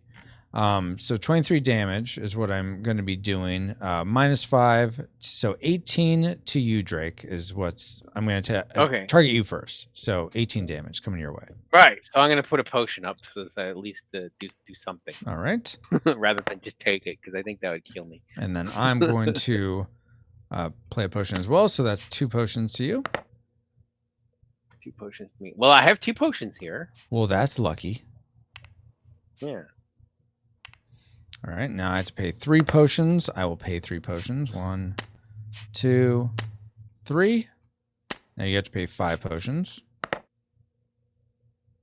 Dang it, I only have 4. So I can't. So that's it. It has to go through. Yes, so I think do you die? I think so. How much? You said 14? No, 20. 18 damage. 18. Okay, so 1, 2, 3, 4, 5, 6, 7, 8, 9, 10, 11, 12, 13, 14, 15, 16. Yeah, I only have 17. So yeah, that would kill me. Well, hold on. Did you include your limbs themselves? Oh, extra? No. Because they also get hit, but they're destroyed. So yeah, keep that in mind too. So it'd be 1 extra hit for that, right? Yeah. So 1, 2, 3, 4, 5, 6, 7, 8, 9, 10, 11, 12, 13, 14, 15, 16, 17, 18. So you could survive with 1 arm at 2 attack strength if you like. All right, I guess that's what I'm gonna do. Okay. All right. It's not like I have a choice. All right. So where do these go? Like off the board? Yeah, they just or go something? off. Yeah. Yeah, but no, I mean the little. Yeah. Okay. Yay! You're still in there. You're still there. It's only a flesh wound. Oh my god. I've had worse. Oh my word. Okay, now Awaz, you're gonna get hit for 23 minutes, 13 damage. But hey, I got I don't want some to of his. for 13 damage, so I'm not getting hit for 13 damage. We're running away like a coward. You're, Woo, look at me go! well, you might actually have higher speed than me. Let me count my speed again. I have 4 plus. I have 11 speed. What's Don't count your disabled. Oh, I'm sorry. I forgot. I have. Oh yeah, that is disabled. Dang it. So I have 4 plus my. So I have 8. I probably could have speed blocked it. I didn't even think of that. Well, you know what? If you want to go backwards, we could. You remember what you had? I don't want to go backwards. Okay, all right. That was my fault for not thinking of it because I Fair. forgot you had the limb disabled. Yeah, I totally didn't see it either. Which would lower your speed. Yes. So I have a speed of 8. It looks like otherwise you have a higher speed, so you can speed block if you want. Yeah, So I could have. Speed blocking. Oh, but oh my goodness. Damages a You guys limb. disable a limb. Yeah. And it has to be your strongest limb. Mm-hmm. You don't get to choose that. Well, I mean, one is 8 and the other is 7. Well, you got to do the one that's 8. He has 3 ones that are 8. So you could have any of those, I guess, is fine. Well, yeah, you can pick any of them. Then you can pick if they're all the same. I'm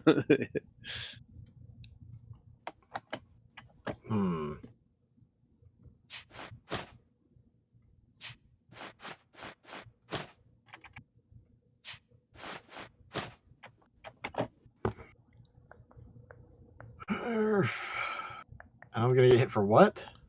13. 13. That's kind of a lot. 13. That is a lot. Yeah, I think I just speed block and. Okay. Which one of those? So that one's disabled. Yep, exactly. All right, so those were my 2 actions. I get a free focus charge also for. I'm going to put these guys on my body. So now I get essentially +1 for each of these to each limb. But okay, so now I am done. So it's back to Owaz, who's much faster now. So, So he cannot. so the keep disabled limb, if I did a total attack, it would still hit that. Have to hit that limb for each one of these cubes. No. So if you total attack a player, they pick where the damage comes off of. So I'm not going to apply the damage to this one because I know it'll be destroyed. To a non-player character, it starts with the leg and goes around just because they can't turn. There's no way for them to. Okay. That's the best systematic way I have for them to distribute the damage. But no, if damage got hit to this disabled limb, it just takes 1 damage to kill it. Yeah. You don't have to drain the metal first or anything like that. Okay. Yeah. But he's got that like force field thing. I do have the wall, yes. So you gotta go through the wall first. Yeah. May I ask, Awaz, can I will I don't know how much you trust me being the warlord and all, but I want you to do as well as you can. Do you mind showing what cards you have in your hand that so I can see what amplify effects you have, so I could potentially give you. I was going to ask about like. Yeah, they all have effects. It's in the middle of the card. I know they all have effects, but what like how do I use? Okay, so you have some really great ones here. So I would probably go with Binding Blitz would be one you could do. This is where I was talking about where you put 2 of your team's available charges on an enemy torso. So you could, for instance, put one of your charges and one of Drake's charges onto me, so I'd be shocked and rusted. So that'd be a good thing to do if you played this. So you essentially play this before your action. You say, I'm amplifying this. Then wind is amplified. So Drake would get to roll 1. I would get to roll 0 because I have no wind limbs, and you have no wind limbs. So actually, Drake, you get to roll 2 because you have gem. So that's what would happen. This with Drums of War, and then this would get junk because it's a one-time use since it doesn't match your Mageneer. But Drums of War matches you, and this is I really love this card. So essentially, you roll 4 die. If you get 2 of a kind, you can do one extra action or reaction. If you're playing this during your reaction phase, you get an extra reaction.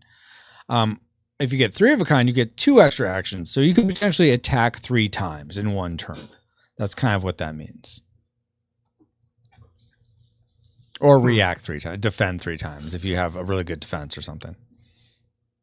So that's what those 2 do.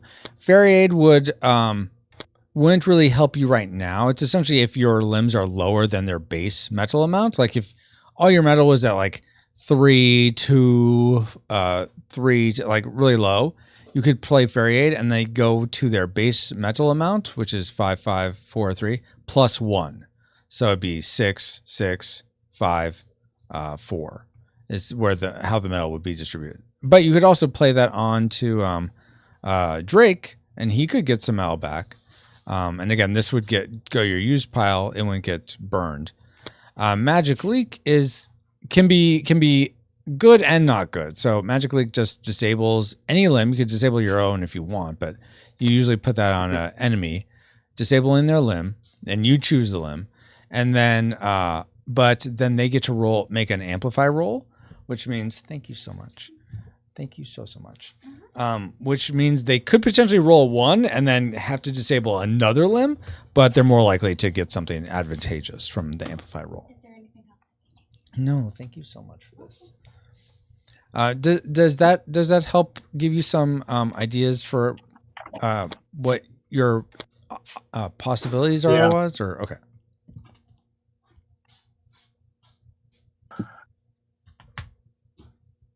But if I did the restore the base +1, would that bring back Drake's limbs? No, it wouldn't. It would just Okay. No. restore the one, or just help his one limb. Now, That was my fault. I messed up. Drake, are you familiar with the reckless rebuild action? That's the one that doesn't come out very often. Sorry about that.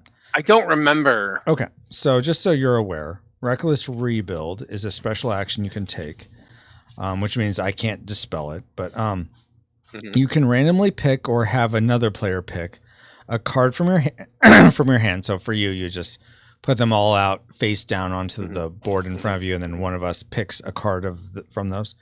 And then you place this card as a limb in an empty limb slot of your Juggernaut. If an arm is rebuilt in this way, its metal cannot exceed the same size leg. So right now you could only probably put it into either of the missing leg ones. But that's your whole action. So be aware of that. And Oaz, just so you're aware, because I'm not sure if you are, underneath where your potions are, it tells you some of the things you can do with your potions, but one of them is renew, which is an action, which if you play a potion as your action, you can enable, so remove the disables on all your limbs and remove up to 2 negative charges, which you don't have any of those on you, but that's just something you could do with potions as well. But that, again, takes a whole action. Yeah.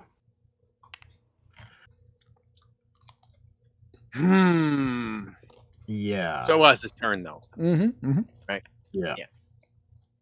Thinking about doing that limb restore type thing, but that I don't know. But if I do the amplify, that's the entire action, right? No, that happens before your action. You're amplifying wherever your Yeah. action is. Oh. Yeah. It's that's why it's so helpful, because you can do it, and it's like you said, it amplifies your action, so it's like a buff. Yeah. Okay. So, what do you think, Drake?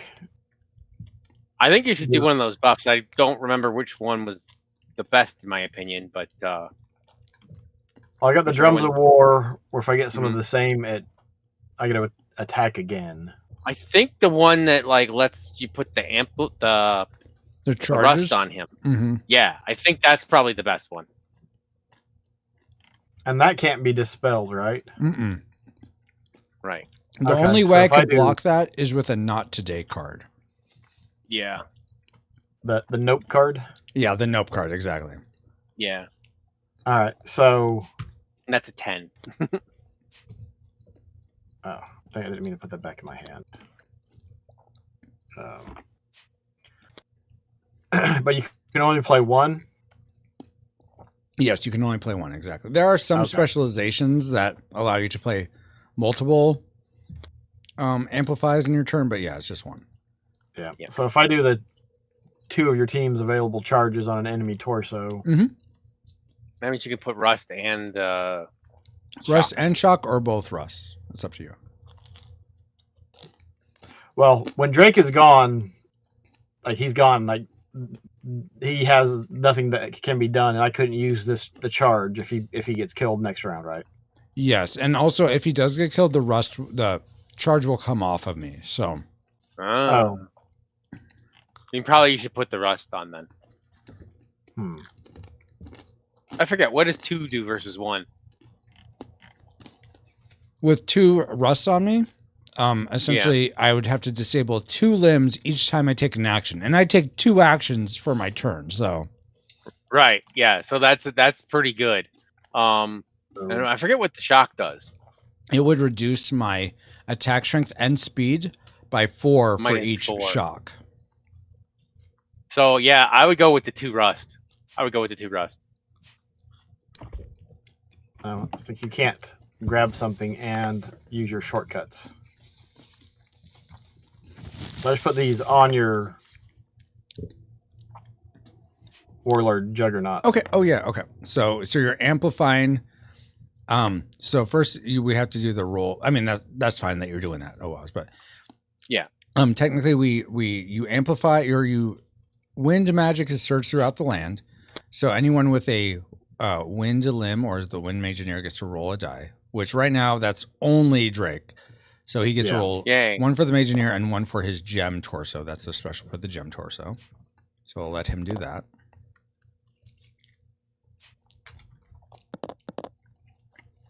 Four and 3. Okay, so 3 is not going to help you because you have no used cards, but 4 will give you 4 metals. So you can add that to that limb. Yay.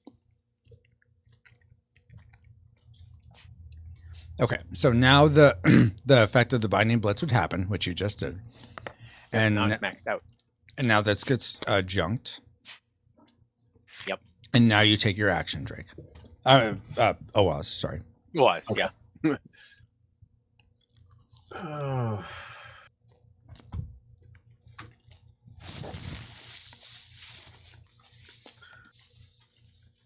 I could do another total attack and do 15 again.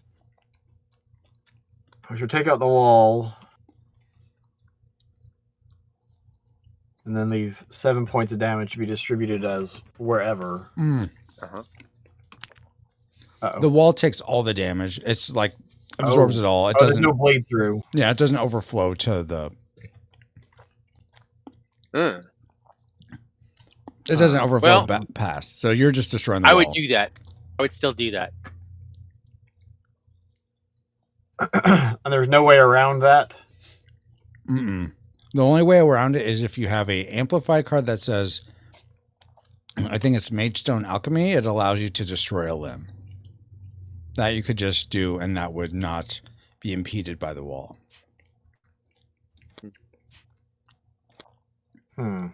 I'd still do total attack. Get rid of that wall. Because the wall takes no matter what you do, right? Mm-hmm.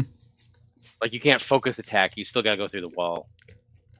Yeah. So I guess I do total attack and... Oh, but he's just going to dispel it. Let me double check that. I think, so I believe I wrote this in, I have a rules 2.1.1 instead of the one that's available here on Tabletopia. So I'm sorry if you guys are referencing that. But summons, I can't play dispels on their behalf. So summons like imps and walls act according to summoning instructions, which I did.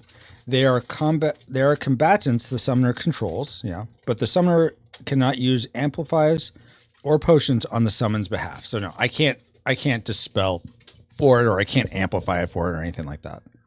Right, I can only basically attack with it if it has an attack, or it's just right now it's just there in front of me. Yeah. So I think that's a good move.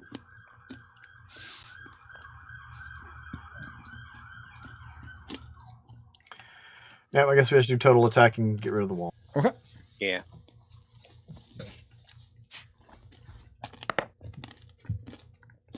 Bye-bye, wall. Bye-bye. Yeah. All right, Drake, your turn. All right. I think I'm going to try this reckless rebuild thing, because why not? Okay. Well, hold on. What is there? I didn't catch all the reckless rebuild because I was gears were grinding too much and thinking. Yeah, I have three cards, and I guess one of you just picks one at random, so I'll lay them face down, and one of you picks them at random, and then I get to put that probably for a leg. Mm-hmm. Yeah, you can't put one in an arm because you don't. Because I can't put it as a right arm because I got no leg. Exactly. Yeah. Okay. Do you want to play an amplify before that though? Because you still could. Ooh, let me see what my amplifies are. Yeah, and if you want us to look, I mean, my attack's gone up, so it's like 7 now. So that's something. It is, yeah. You're like on the ground, like shooting up, like. Yeah. I mean, it does evoke sort of Black Knight vibes, as much as I hate It to does. evoke that, but Yeah. Yeah, it really does. That was based on a true story. Did you know that? You did that, right? Sure it was. No, I mean that's not what happened. But some guy won a duel and he was dead, and that was the inspiration for it. Really? Yes. Oh, He ended up winning, and he was declared the winner, and then they found out later he was dead. Okay. But that was like, I did not know he that. didn't let death deter him from winning. Was sort of the joke. Gotcha. Yeah, okay. it's true. It's true. I did not I know can send that. you a thing on it if you want. Okay, It's no, interesting. I'll trust you. I'll trust you. Okay. I mean, you know, I'm just trusting where I heard it from. So, Yeah, exactly. but I mean, John Cleese said that it was based on that story. Okay, So, fun. yeah. As far as whether Abraham the Lincoln story said is that was how true true, the story is, so- I don't know. Yeah. I'm sorry. What? I said Abraham Lincoln said that was true. I read that on the internet. Yeah. Yes. Oh yeah, Yes, Abraham Lincoln exactly. tweeted it. Yeah. Exactly. Abraham Lincoln tweeted it. I know what you're thinking, but no. All right.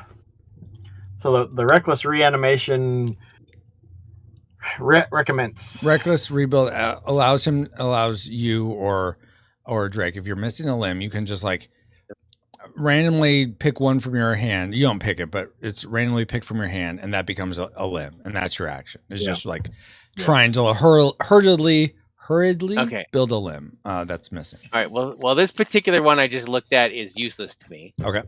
Or because you asked if I want to do an amplify first. Yeah. I can't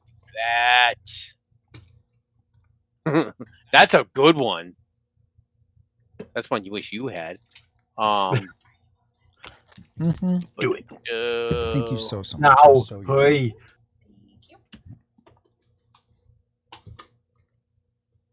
Oh, yeah, I got blinding blitz too. No, I don't think I need to use that though. Or do I? I could use that. If you're not going to use a charge for anything else. Well, I can use the blinding blitz and put another 2 rust on, right? If you have binding blitz, you can put your there. You can't put the only charge you have available to you is your shock. You don't have anything else, so you could do that. What's this Reduce put up? his attack and Oh, does speed. he only have 2? Yeah. Oaz only had 2. Okay. Yeah. Oh, okay. Yeah. If I could put another shock, it's not that useful.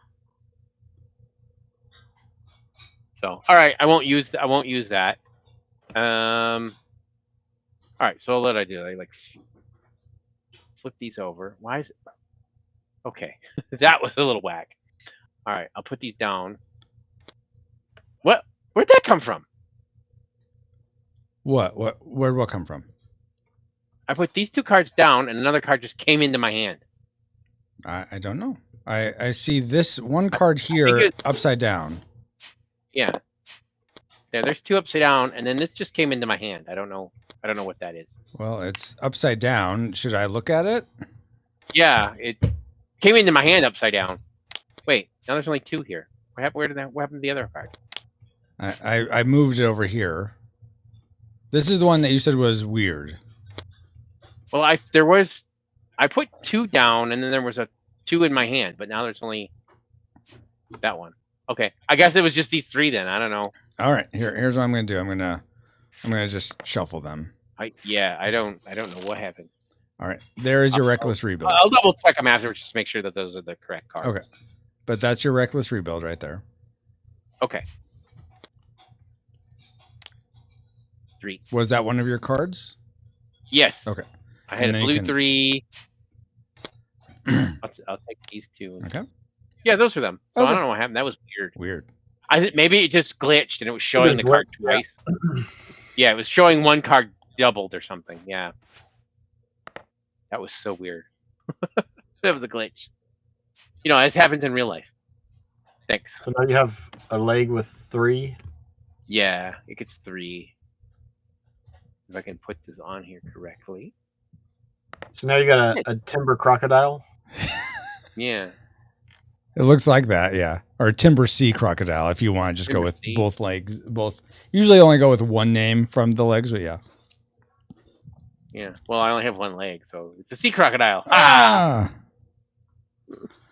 All right, that's my move, right? So he can't attack. He can't because that was his action. It was a Exactly. reckless Yes. build. Exactly. Yeah, I can't attack or anything. But it helps because it gets me a little bit more, metal. It does So- indeed. Okay. Helps Then a little. for me, It doesn't get my speed up higher than his, but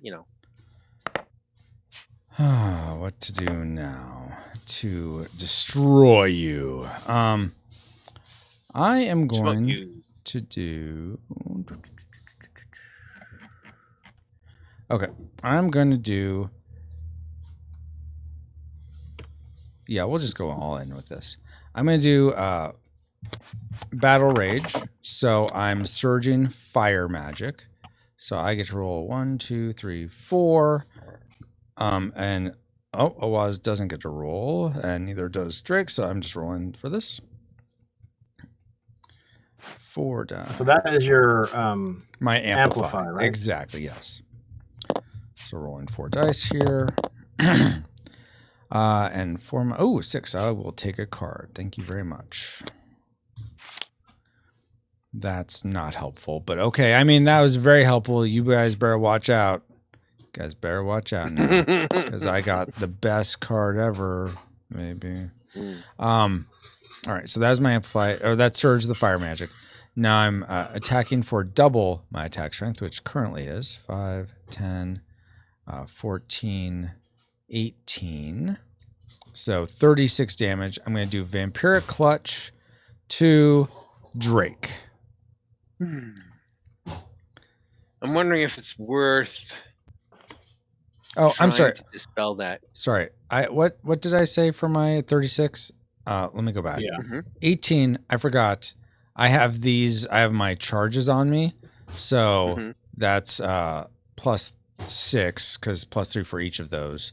So 18, so 24. So 48 12. Damage coming at you. My bad. Disable it.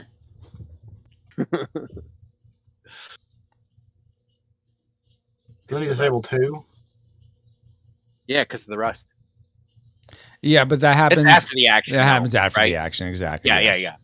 Yeah, I'm just reminding you because you'll need to do that soon. Yeah, I mean, the only thing I can do now is like suck down some of his potions, right?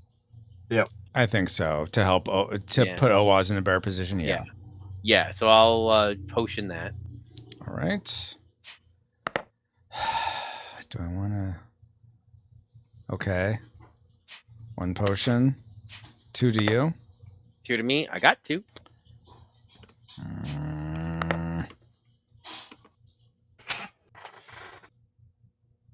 Okay, I'm just gonna let it go, so you can win the contest there. Okay. Yeah, with the it's dispelled. So he lives to fight another day. He does. Well, because I'm I'm low on potions, so I don't want to just squander it all, and that's bit me in the bottom before. So yeah, it's fun. There's so many little you gotta weigh your odds, and there's so much little intricacies like that. So that does though disable 2 of my limbs. So I'm just gonna disable this and disable this arm. All right. All right, so does that brings your attack down now? Yes, it does. It brought my attack down by 4 because and my speed down by really 0 because I disabled this limb that has already had no metal. So that was actually really brilliant on my part. But yes. Okay. But now I'm going to take another action. So now I'm just going to disable more. So it's not that great. No. Oh, here's what I'm going to do. I am going to spend a potion to renew, which let me read the thing again. Enable all limbs or remove up to 2 negative charges. Well, I'd rather re-enable the limbs right now. So I'm going to re-enable that one. Make sure you re-enable that one that's 0. I'm not going to do that. Okay. Darn. And because oh, dang it. No. Oh. That counts as an action, right? Yes. And if I was using it to remove the negative charges, it doesn't give me it doesn't incur that, but I wasn't using it for that. So here's what I'm going to do. I'm going to just take the 2. I'm going to just keep those disabled and give you these charges back. So that's what we're doing. Not that. Yeah, because then they're gone and then they don't affect you. Exactly. Yeah. But I still have the disable. So that is my turn. So now it's back to you guys. That is a better move. Okay. So, and that was a purple card. I didn't get that back. Yeah. So No. wait, which one are you talking about? Yeah, you didn't get that back. Yeah, I got rid of that one. You can't run it again. No. Yeah. Well. That's okay. We disabled some of his limbs. Yeah. I mean, What they're can I not do necessarily with those? permanently disabled unless we hit them. Well, actually, you have a card. That I have purple no card. cards. Oh, you got no cards. You just use them. I Never spent mind. them Yeah. as potions so I wouldn't die. Yeah. Okay. So maybe let's see. Do I amplify and do this drums of war? Roll 4d6 and see if any of them match. Yeah. So first you surge water magic. So you get to roll Oaz 1, 2, 3, 2 for your limbs and 1 for your mageneer. So go ahead and roll 3. And I You get to just roll use- 1, right? And you get to roll 2 because you have gem. So gem torso gives you an extra 1. Oh, I got a water one. Yeah, Yeah. okay. Sorry, I didn't have that last turn. Yeah. I So forgot. is the wording on the card wrong? Why? No, Because it says roll 4d6. No, so there's a surge of magic based on the element you play. That happens regardless of what the amplify effect is. The surge of Yes. magic is based on the element of the card, of the affinity card. So mechanically, this is just a way to involve other players in attacks that they're not otherwise involved in, like if junk golems are happening or something. So essentially, you play an amplify card, and then everyone that has a matching limb to that amplify element gets to roll. So honestly, it's a way to engage other players. So that's what's It gives you happening. something to do, and I like it. That's what's happening Yeah, now.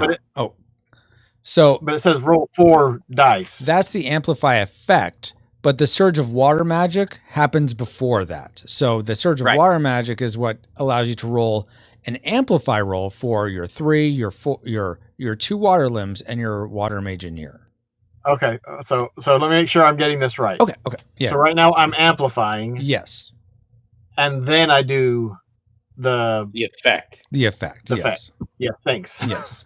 Okay, that's where I was like, what? How what? I Yeah. thought I got 4. Yeah, and then you Well, do your. if your name's your action. Owaz, you only get to do 3 dice instead of 4d6. That's how that works now. Well, actually, it's a Waz rim, so we're okay. Oh, okay. Phew. Oh, well, there you go. All right, so I got a nothing, a Well, 2, which gives me. It's not a nothing. I mean, if you want to disable a limb, you could choose the 1. That's fine. I'm fine with that. I'll disable your crazy third eye. So a 5 is a shield. So a shield is essentially, it would go like right there, whatever. A shield is you can take any amount of damage. You could take 100 damage hit, and Oh, you should have rolled last go when we did that amplify effect then, Yeah.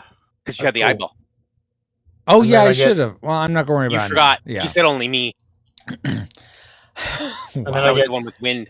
2 potions. Let me right? finish explaining. You only get 1 effect. I'm just telling you what this would be. You can pick between the shield or the 2 potions. But the shield you can take any amount of damage, but if you use the shield, you only end up taking 5 damage. So it reduces any amount of damage down to 5. down to 5. So that's what a shield does. But then it's a one-time use, and then it goes away after that. Or you could take 2 potions, which is the 2.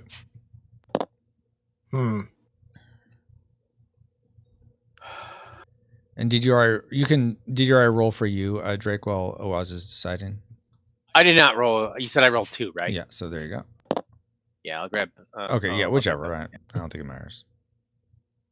All right. So can I wait till he so we can talk about what we're doing? Yeah, that's fine. That's fine.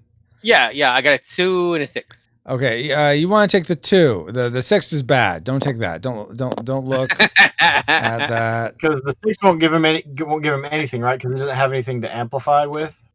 Don't look. Don't look at that. So a 6 gives you a card, so you can take the top card of the drop pile. Yay! That's a good thing.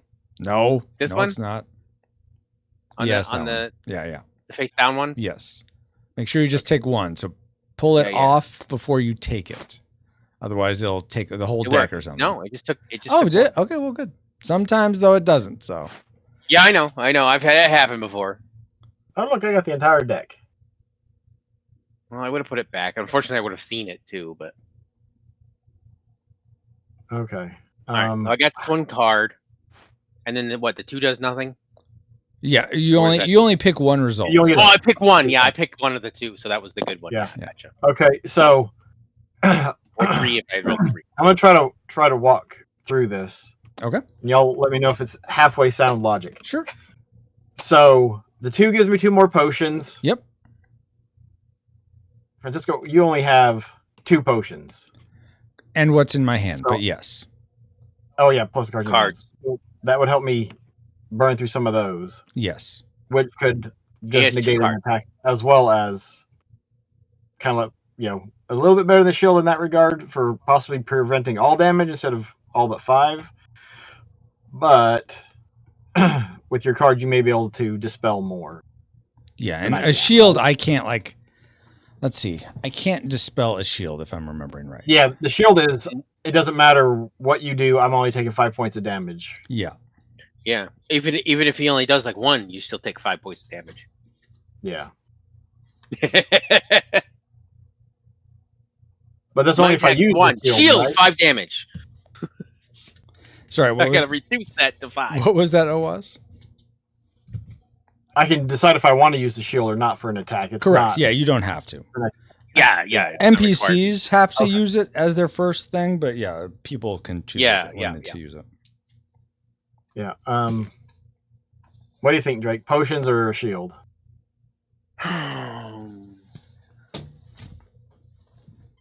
Potions sound good to me. All right, Francisco, we got a question. How long is the game on average? It's sorry. 1 to 4 hours. It's usually about an hour per player. Okay. When you're learning, it's going to be longer.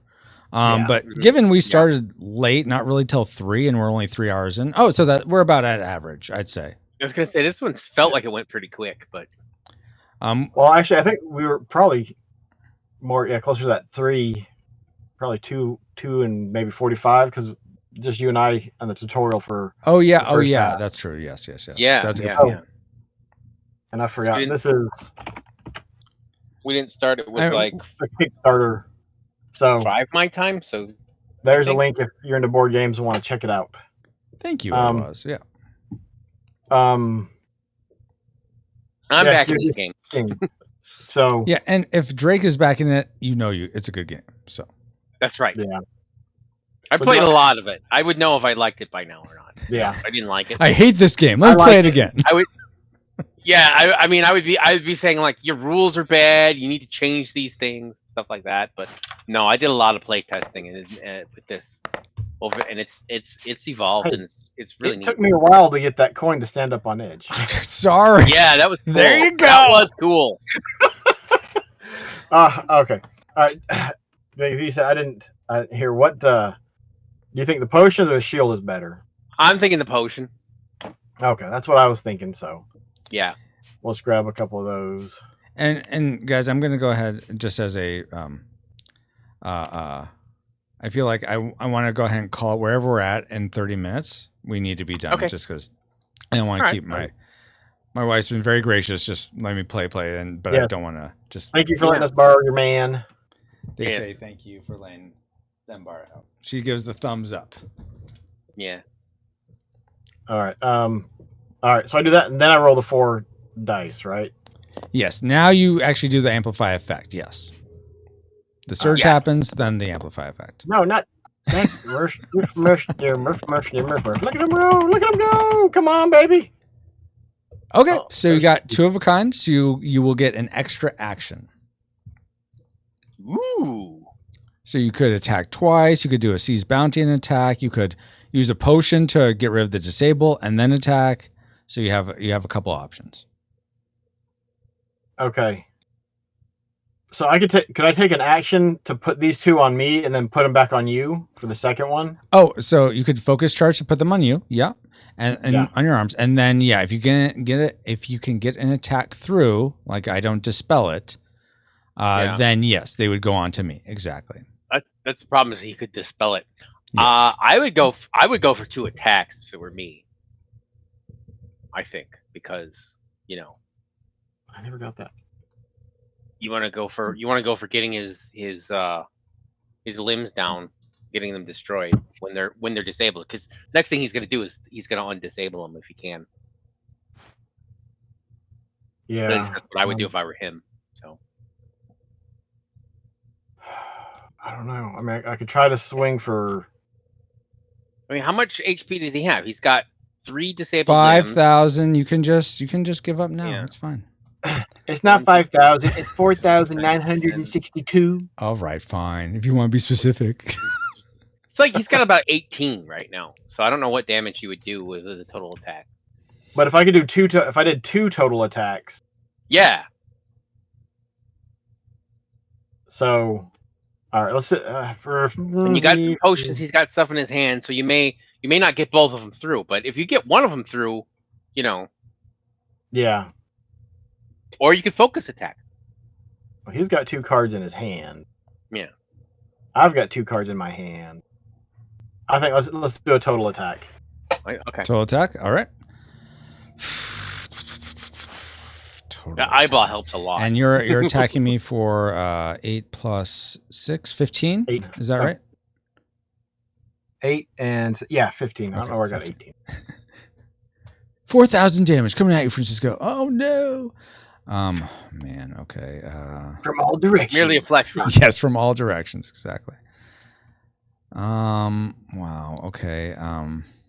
That won't help. That won't help.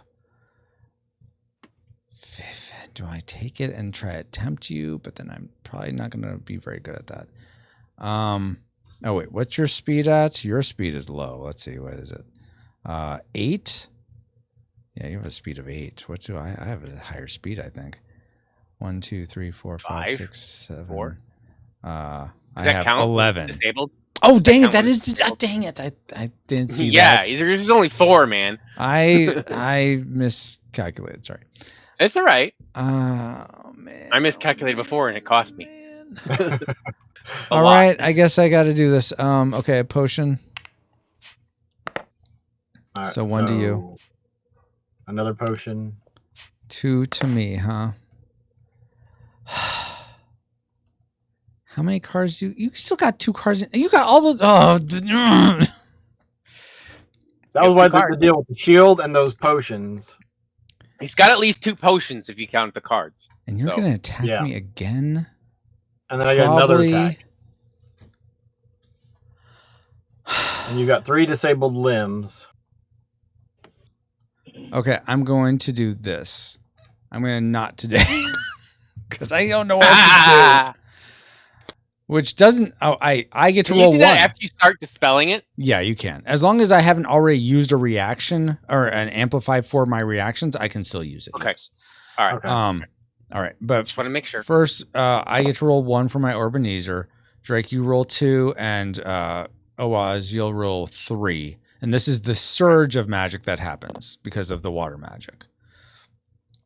All right, and this is for the The amplify roll. And that was the right move. Thank you, I think. Yes, I was saying that that was B6. good. That was good on Francisco's part. 4. Oh, that's fine, I guess. Well, thank you. Oh, snake eyes. Which is not good, right? No, you have to you have to disable at least 1 limb. 1 limb, yeah. I mean, ha ha ha ha ha. Oh, poo. I'll disable this leg. I can do that, right? Yeah. You pick the limb. It doesn't matter which one. Yeah, no, I'll do the leg. Because, I can't attack with the leg. So like that? Yeah. Okay. Okay, so now do I get 2 potions or do we get a shield? No, you take the disable. I think that's what you want to do. Only if I can put it on you. No. Get the potions. Because he's got 1 card left. And you still get your second attack. No, that's a horrible strategy. You're gonna lose. Don't do that. Hey, that's your fault.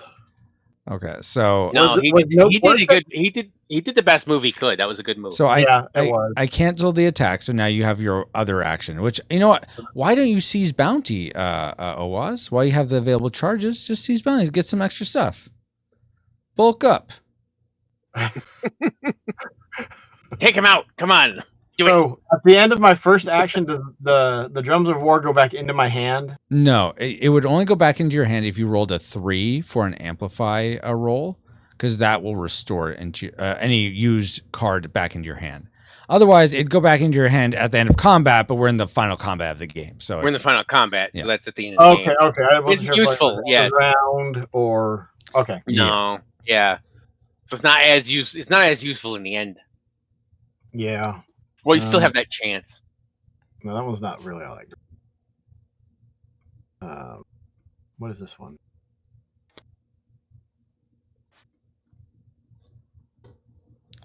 You don't want to do that to me. Don't do that. No. Oh, and you already amplified, so you can't amplify again. You do you get can't 2 amplify again. actions, but you don't get another amplify effect. Amplify. Okay.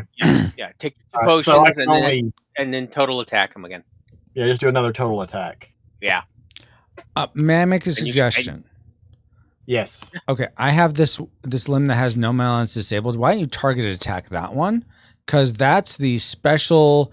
That's my special sentimental limb, and if you destroy that, I will be very, very sad.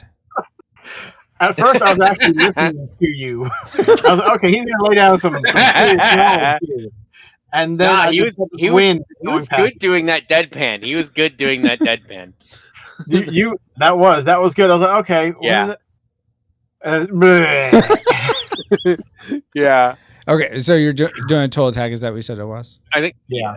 That- Okay, well, That's what I would. all I got is this potion. So now 1 potion to you. And then 1 potion.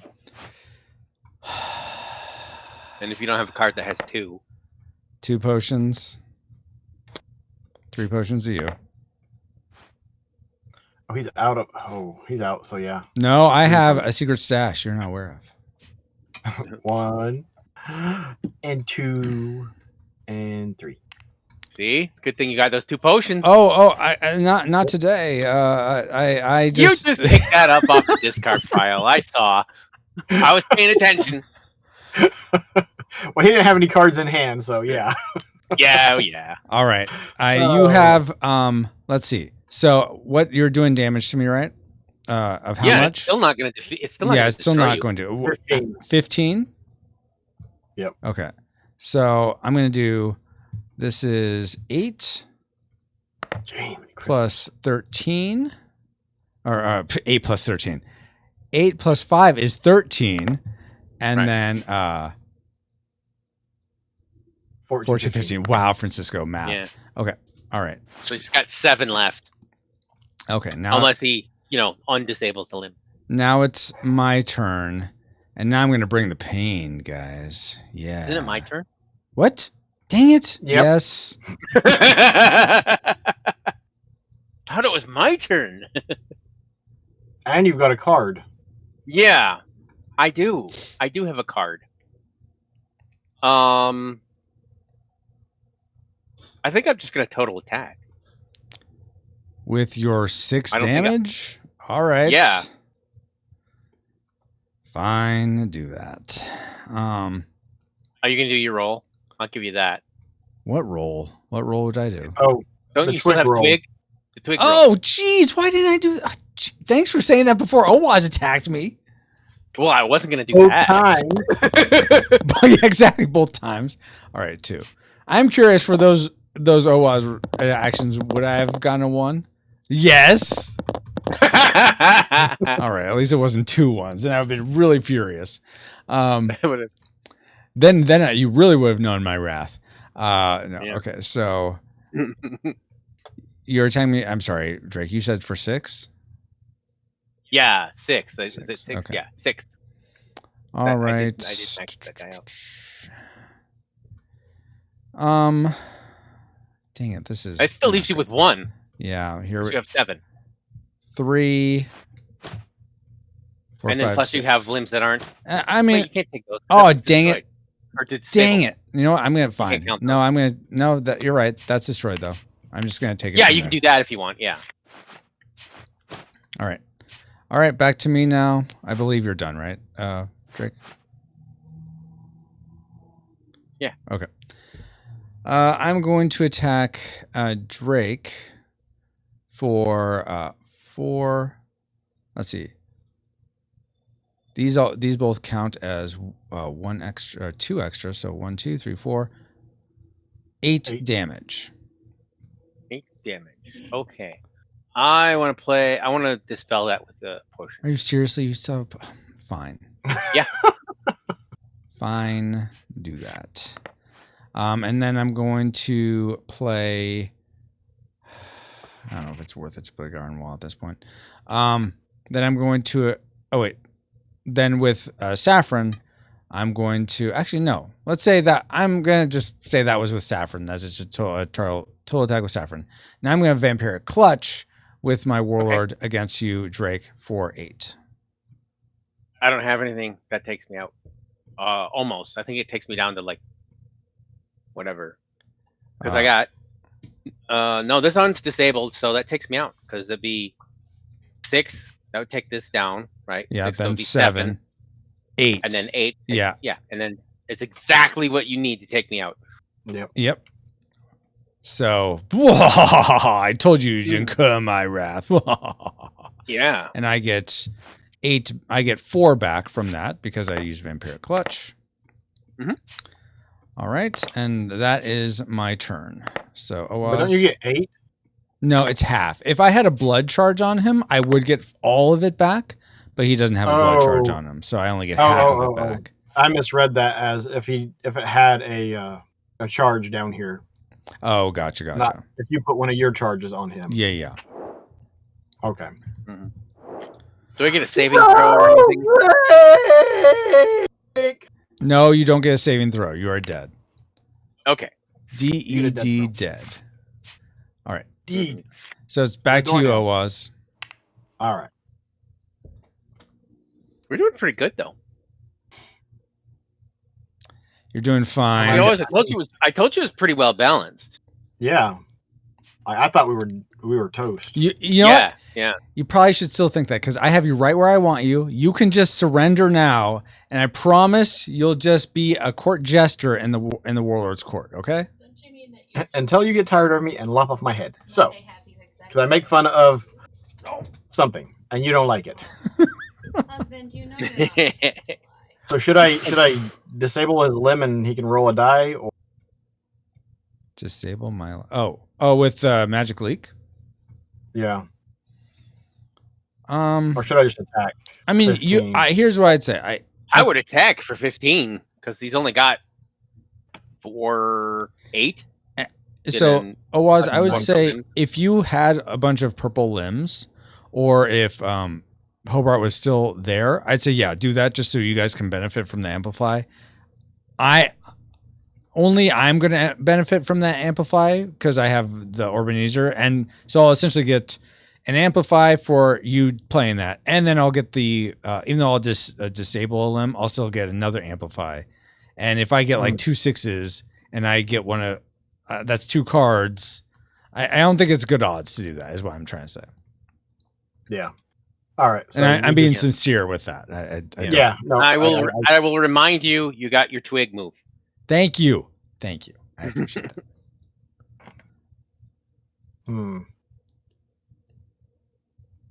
So he can like magically dispel. Yes. If he gets the right, if he gets a good roll. All right. Yeah, we'll just do it. No matter what you do. Yep. Total attack. Total attack. All right. I'm gonna roll. Come on, 1. Dang it! I knew that. How much damage? 15. 15 again. All right. 1, 2, 3, 4,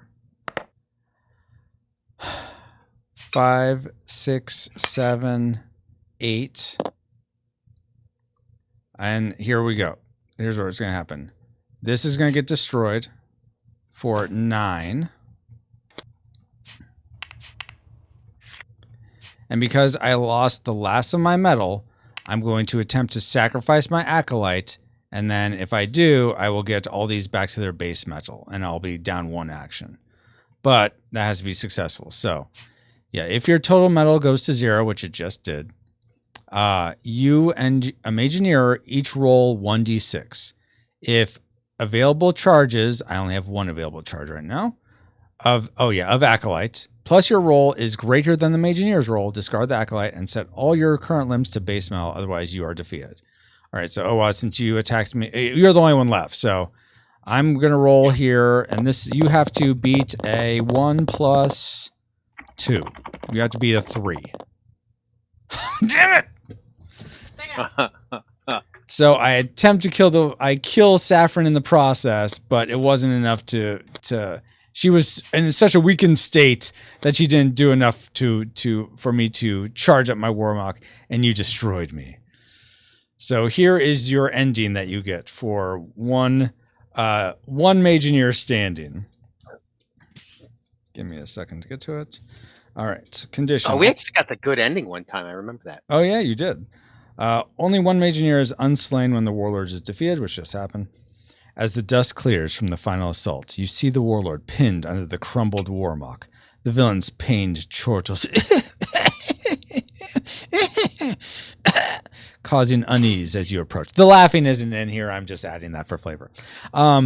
Causing unease as you approach. But just before you can make an arrest, your foe disperses into an acrid cloud blowing west. A chilling voice hisses on the air. I will return. I will return, in case you need the subtitles. And that is Junkyard Juggernauts. Congratulations on you guys winning the game. Well done, well done.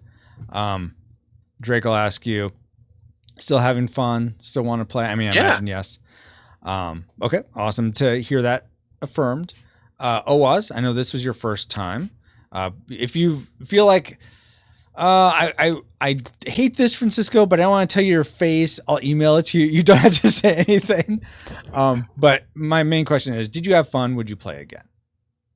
Yes and yes. Awesome. Okay, fantastic. It was fun. What would you say is?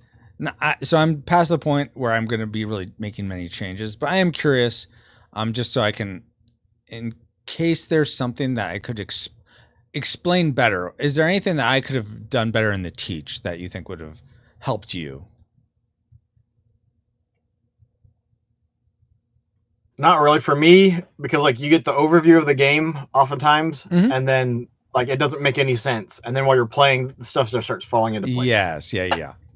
Mm-hmm. Okay. You get all the pieces, and then it's like, oh, this is how these two fit. Yeah. And oh my gosh, it looks like I didn't realize this. Someone else backed the Kickstarter while we were playing. So thank you so much, whoever that was. Cool. Thank you Awesome. so much. Whoa, and I could get the best viewers on streamboo.com. Oh man, thank you so much, Daijosu. Boom. I hear. Oh, I think I'm hearing the drums of war being played by my wife. I think she has the banhammer ability. Uh-oh, watch out. But awesome. Thank you so much to you, whoever you were. And I was so glad you had fun. So yeah, I agree. I definitely saw that you were like, as we were going, you're like, oh, okay, now this is how that goes. This is how that goes. So yeah. Awesome. And thank you, Drake, so much for playing again. Appreciate you. But that's it. Will you guys both let people know for the VOD or anyone watching now, where can they find you? Anything you'd like to be promoting? Let's start with Drake. Just you could find me. I haven't done any streaming lately, but if I do some, it would be at DTungsten on Twitch. Okay. Twitch.tv DTungsten, or I do put the VODs up on YouTube afterwards, and that's DTungsten 74, I think, or Drake Tungsten 74, something like that. Awesome. It's one of those. You should be able to find it. Okay. Hopefully. If they're watching this, I guess they'll see my icon, right? That's true. They'll know who I am. Yeah. Good point. Yeah. And how about you? As long as somebody hasn't stolen it and mimicking me or something. This is B Tungsten, man. Right? Yeah. Not to be confused with D Tungsten, that other guy. Yeah, exactly. Yeah. How about you, Owaz? Yeah. Just look for Owazrim on Twitch and Twitter and everywhere else. YouTube, all that other place. I do a lot of retro streams, retro videos on YouTube. I'm focusing more on that lately, just because it seems to be easier to do that than set aside a time and actually stream on a regular basis.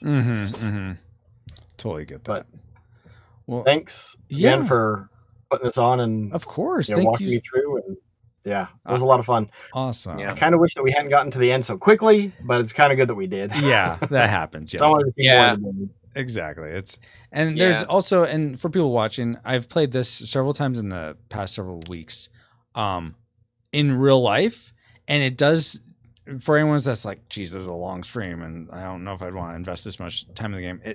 Especially if you've learned it in person, it goes a lot faster. You're not dealing with some of the clunkiness of Tabletopia. So there is that too. So anyway. Yeah, and one of the things I just want to add, one of the things that I really enjoy about the game is like each play is unique, and you'll have different events and different things will happen. And I think every time there's been some little surprise, or some little twist. Yeah, it's not just because obviously I've been playing since the rules have been changing, but there's new stuff like every time, even now. Yeah, there was, I was like, oh, I didn't know that move was the thing or something like that. Yeah. Like, and people or it just doesn't come into play, Yeah. And I'm still sometimes surprised by like combinations of amplifiers or other things that I'm like, wait, you're doing that? Oh, I didn't realize that. Oh yeah, that makes sense that would happen. So there are like things that I still discover just based on how the rules are that is like, oh, that you could totally do that. There's no reason you couldn't. Yeah, and you've done a really good job of balancing it. Thank you. Making it really, really balanced. Thank you so much. I appreciate that, guys. Yeah. All right. Well, for me, you can find, of course, here on Retro Rewind Pod. We're not going to have several streams for a few weeks just because we're doing some summer things on Tuesdays when we normally stream. And the next podcast stream will be on the 18th of August. That will be for Spaceballs. It's a Spaceballs. Nice. I've seen that movie. And I like that movie.